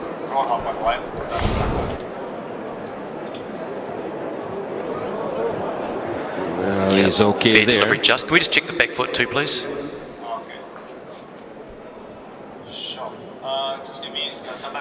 No problem. Kumar, we're just checking back foot. Thank you. Fair delivery. Front on spin, please.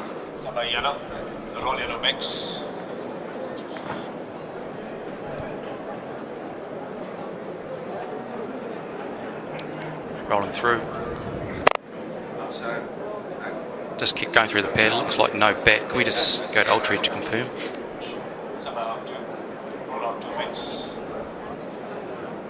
Yeah, just roll it through the pad. Just come back into beside. Can we freeze it beside the bat? Just yeah, one more frame. Yeah, through again. Okay, no bat. Ball tracking when available, please. Kumar, here we go. Pitching outside, impacts in line. Wickets hitting, 3 reds. Kumar, I'll get you back on screen and I'll get you to change your decision to out. You're on screen now. Kumar, you can get him out. Middle dolly. As soon as he'd not hit it, he's in real trouble. Good review.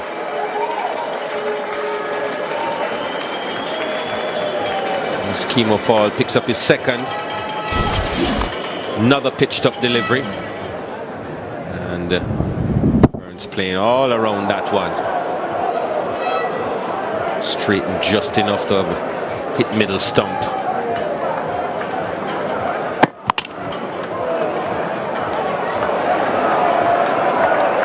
So important wicket. He was a man who was really set on going well. Burns. Wicket for Kimo Paul. And he's once more showed his mettle, Rory Burns. Done for 29, 69 for 2.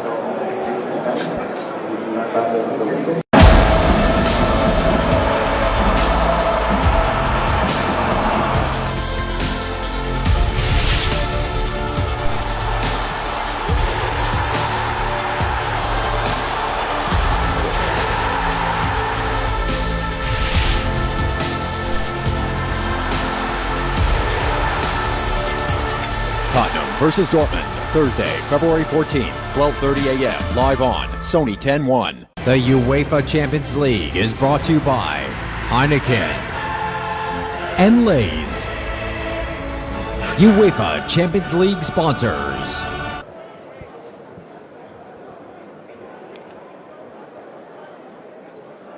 In at 4, Joe Root, 69 for 2, 32.2 overs.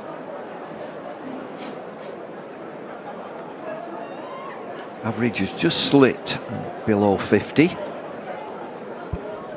scores in this series, not good. 4, 22, 7 and 7 for Joe Root. Needs a score.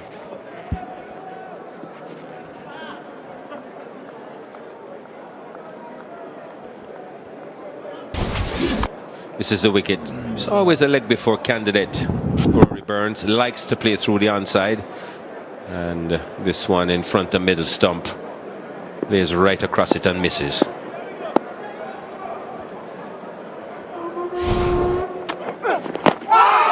Another big appeal. Shake of the head.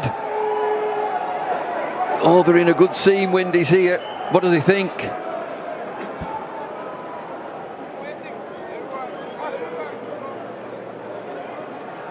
Well, he's just turned and walked back, so doesn't seem to be that interested. Kimo Paul.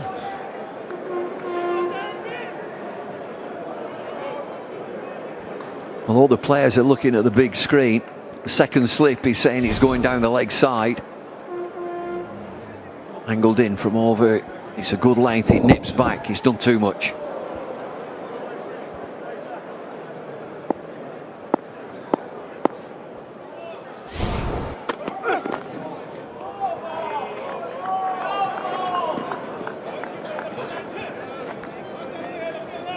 Very handy bowler, Kimo Paul. He has the ability and the control to keep things quiet if he's not getting wickets. And we have confirmation there that Bumble was right, going down.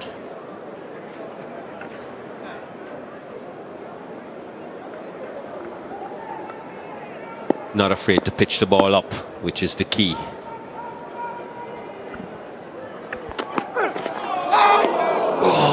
Big swinger. What's he doing playing at that? 69 for 2.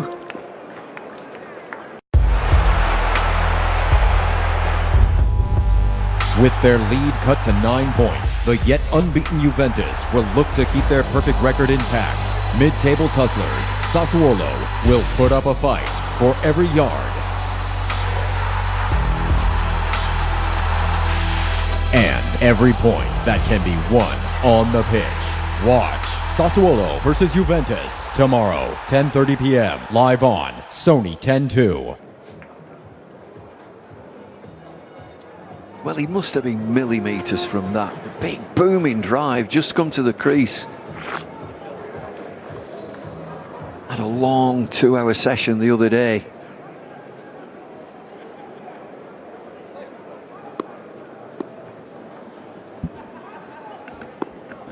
Nothing really beats time in the middle, especially if your confidence is low.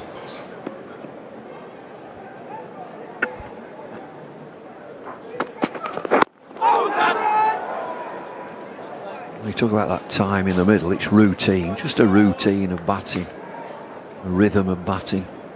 Just comes second nature. But if you're out of form and you're not getting time in the middle and there's no matches to practice, you're feeling for the ball. Where am I? Where is it? Where's off stump? Well, you got to take the time, because to me the whole barometer is a scoreboard. Once you're out there and you're getting a few runs, it shows that you're accomplishing something, and that psychologically is very important.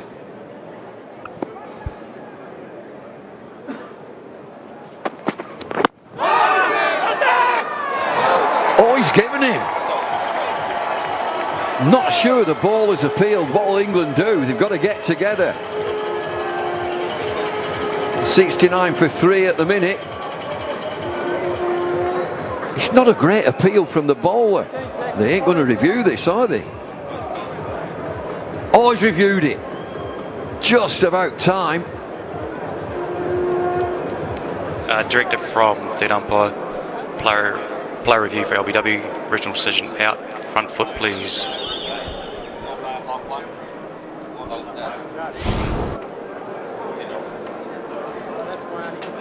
Fair delivery, front on spin, please.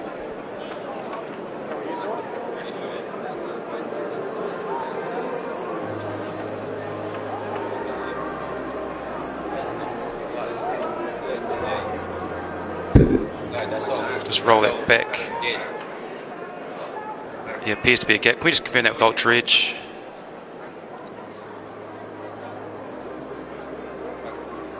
Yeah, ball tracking when available, thanks. No bat. Oh, here we go, Rod. Pitching outside off, impacts in line.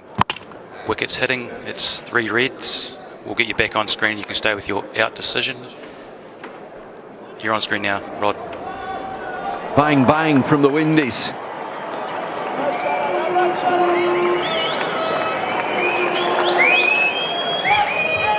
Oh, they're on a charge here. Great response from Gabriel. Crashes into Denley's pads. And hits the right pad, the one that's closer to the stumps. And umpire Rod Tucker really didn't hesitate. Up went the finger. And Joe Denley goes for 20. England lose 2 quick wickets. It's 69 for 3.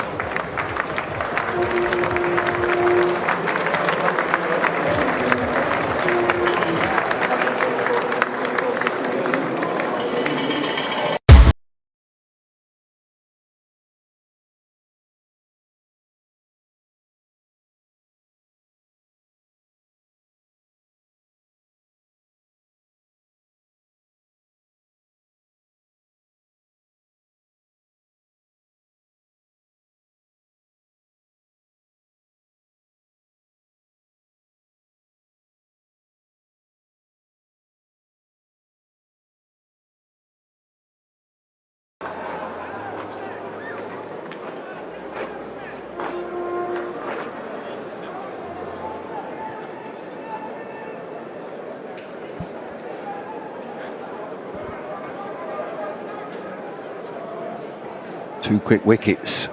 Josh Butler.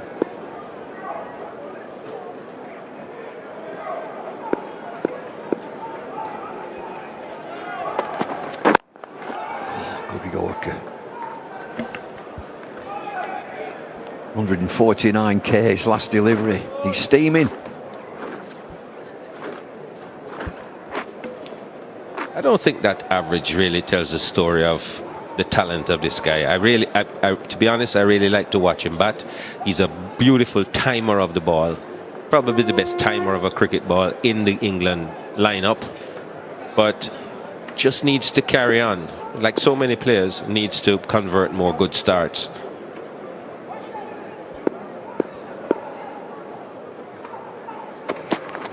Oh, there's another. He's steaming in. 147k.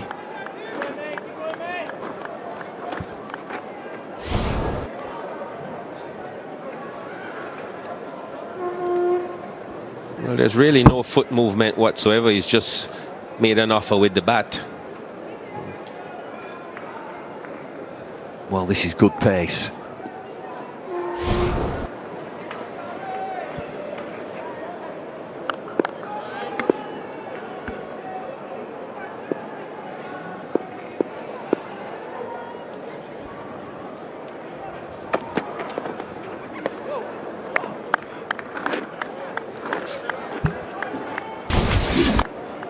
Gabriel working up a good head of steam here.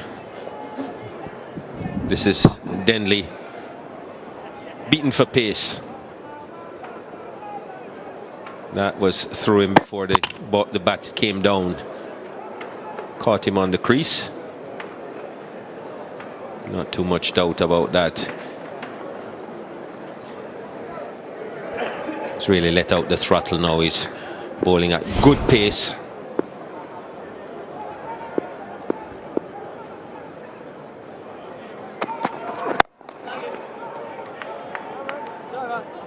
.34 overs, 69 for 3. England have lost 18 wickets, LBW or bowled. 18 LBW or bowled. The Windies have only lost 4 LBW or bowled.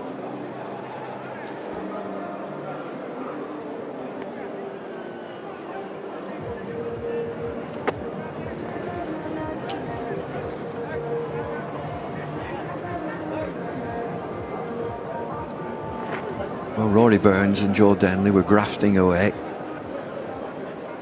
And then a great response from the Windies, from the quick bowlers.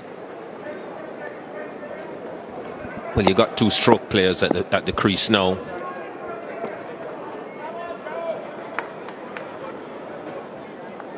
And Keemo Paul with 2 wickets to his credit. Not quite sure that LBW decision appeal against Joe Root. Not quite sure if Joe Root knows which way Keemo Paul is going. He's very late coming forward on that in swinger. Well, he's got good swing. Just around about 132k. 20 years of age. I think there's like Shannon Gabriel, he's always there, 30 years of age, so all the experience, he's talking them through.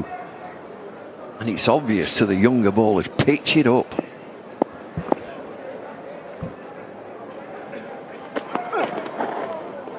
Shannon Gabriel this morning, you know, they have a little cuddle before they come out. And sometimes you don't know who's going to do it. And it was him, Shannon Gabriel, and it looked very jolly. Sometimes it can be very earnest and serious. Well, they were in the huddle this morning and it was quite jolly. Well, it just goes to show that what winning can do takes a lot of pressure off you. You get a little bit more relaxed.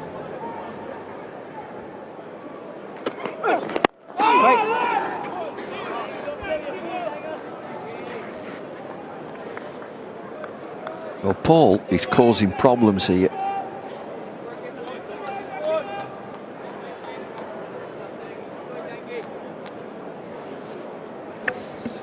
He's getting it to move both ways.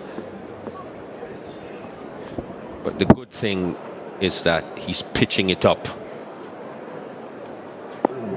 He's forcing the batsman to look to come forward. Wants to make him play.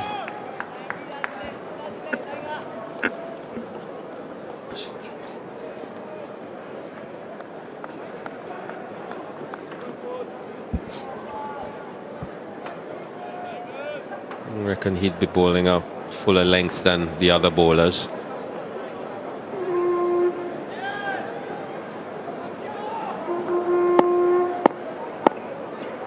He's got a good change of pace as well.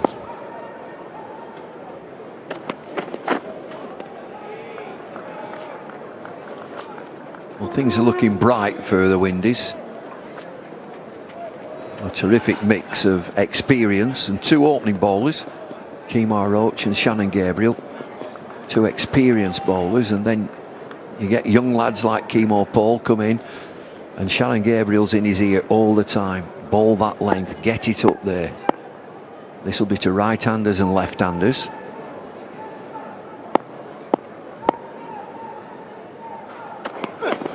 Wait, no! 69 for 3.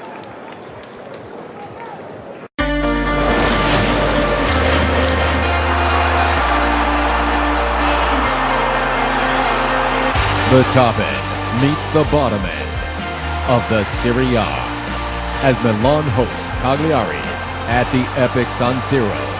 Will the Rossinieri triumph at home? Watch AC Milan versus Cagliari Monday, February 11th, 1 a.m. live on Sony 10-2. The run rate has dipped below 2 and over. This is very difficult for them. The control is all with the Windies. Big part of that reason, I think, is Keemo Paul. He's getting wickets, but he's also keeping things quiet. He's only bowled 7 overs. 5 of them have been maidens, and he's picked up 2 wickets for just 7 runs. So he's keeping things quiet and getting wickets at his end. And of course, this would allow Shannon Gabriel, who is more of an attacker, to just pull out the choke and run in at the batsmen.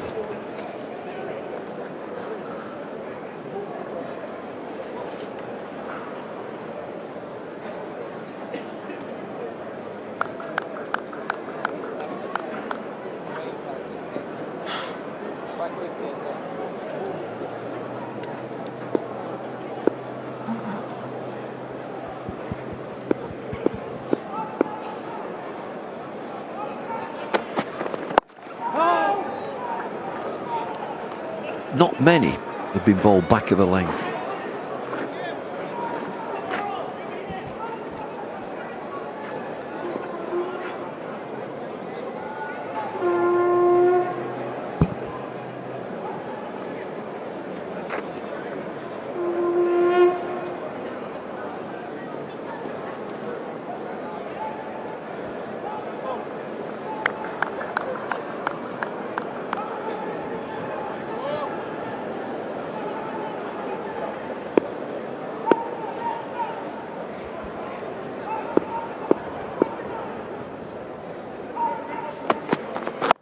Wait!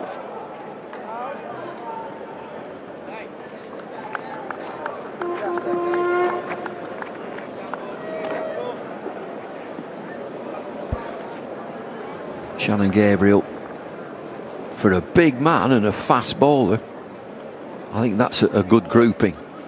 Just look at the pulsating white, Dilly. That's his length to get it up there. Got to play.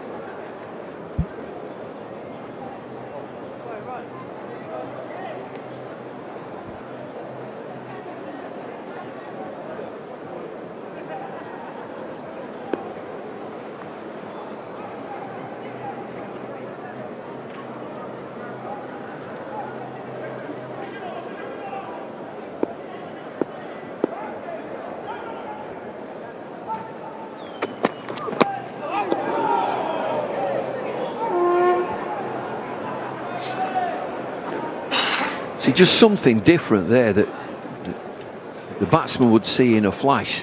Gabriel bowls really wide here, and it nearly works. He'd go on, have a drive. I'm going to bowl it really wide, so wide you can hardly reach it.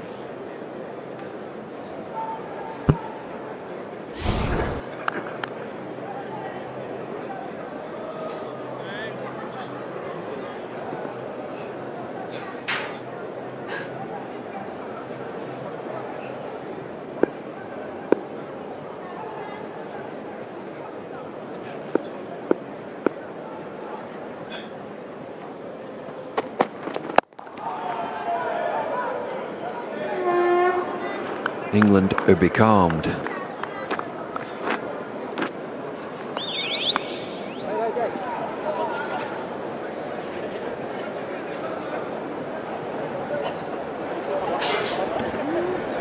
It's been a pretty patient approach from the West Indians.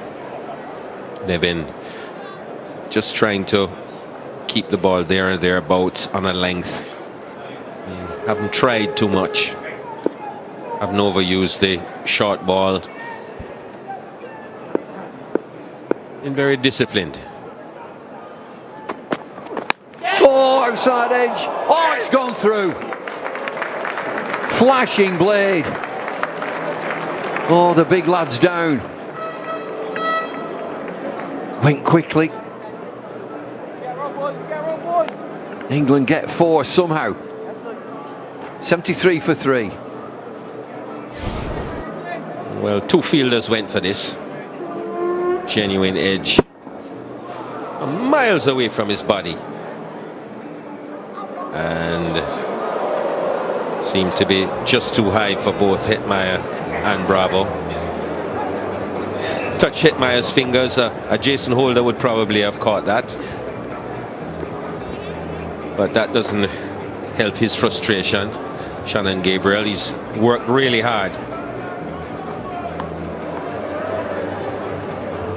I'm sure England supporters will be apoplectic. Flashing away outside off stump. He's bowled really well again.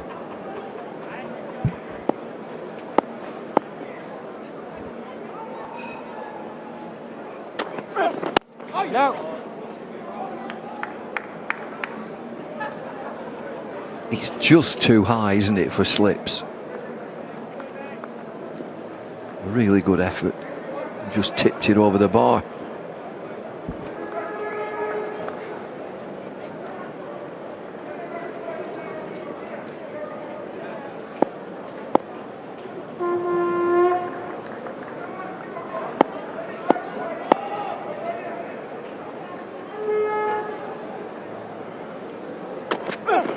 Now. Good lines.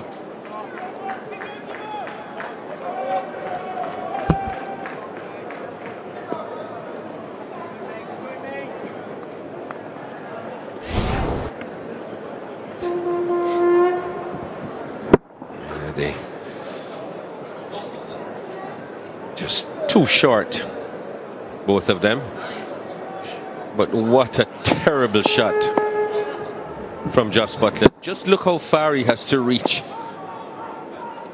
And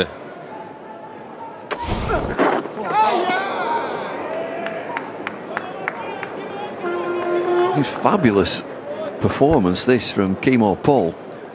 7.3, 5 maidens, 2 for 7. And he doesn't look like letting up because he's not really giving anything away. Sticking to his length, sticking to his lines. Got it moving both ways.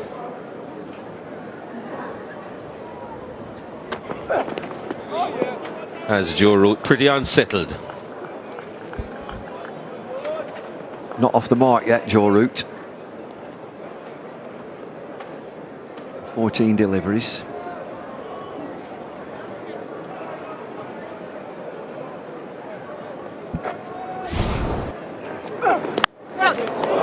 Keaton Jennings, the first of Keemo Paul's wickets. Rory Burns, the second.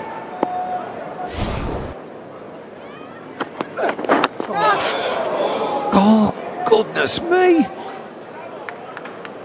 Has that carried?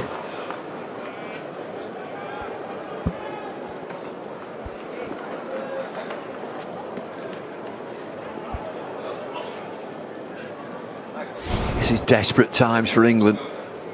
Great flick of the wrist, wonderful line. Root away from his body. Call Mr. Dujon, keeper. Just didn't carry to him. Tell you the truth though, Bumble, it came off so slowly. I'd have tried for that. I was just thinking, is it the keeper's catch? End of the 37th over, 73 for 3.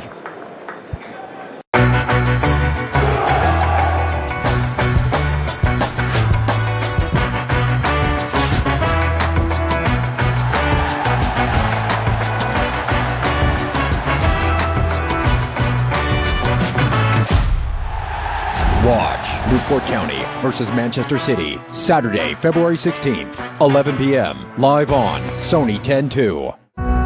Subscribe to Sony Network's Happy India Sports Pack.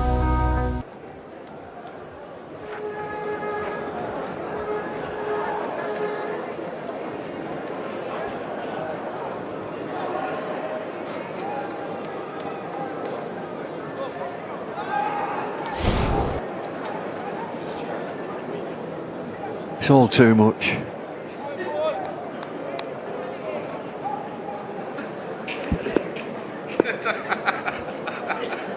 He's in the first aid tent.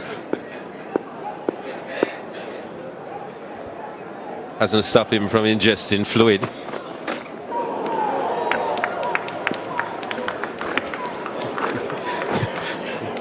You think he's got saline solution in that cup?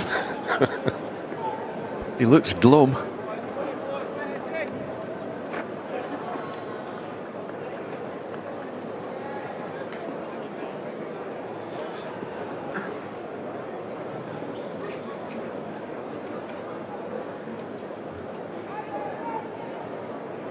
He's going for a look now. He's on a big screen. What? We're not looking at you.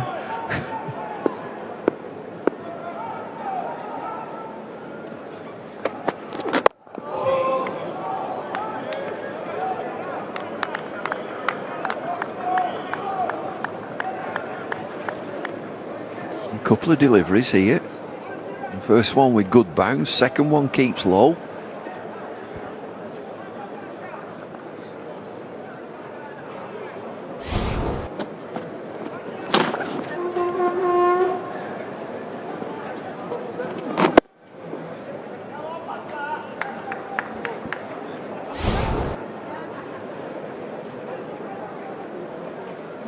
Maybe a few going through the top bumble. Seen a bit of low bounce.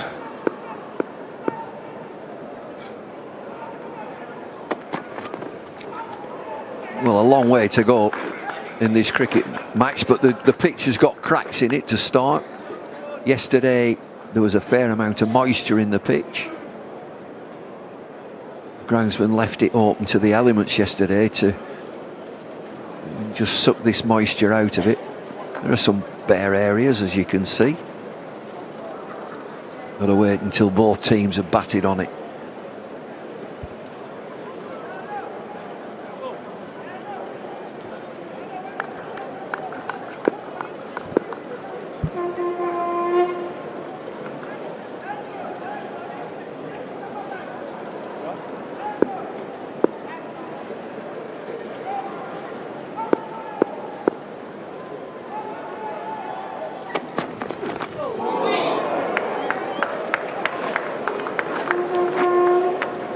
Fast and aggressive. It's two, Josh.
They'll be hoping that Gabriel won't bowl too many more, and that they'll have a bit of a respite. And Alzari Joseph comes back on.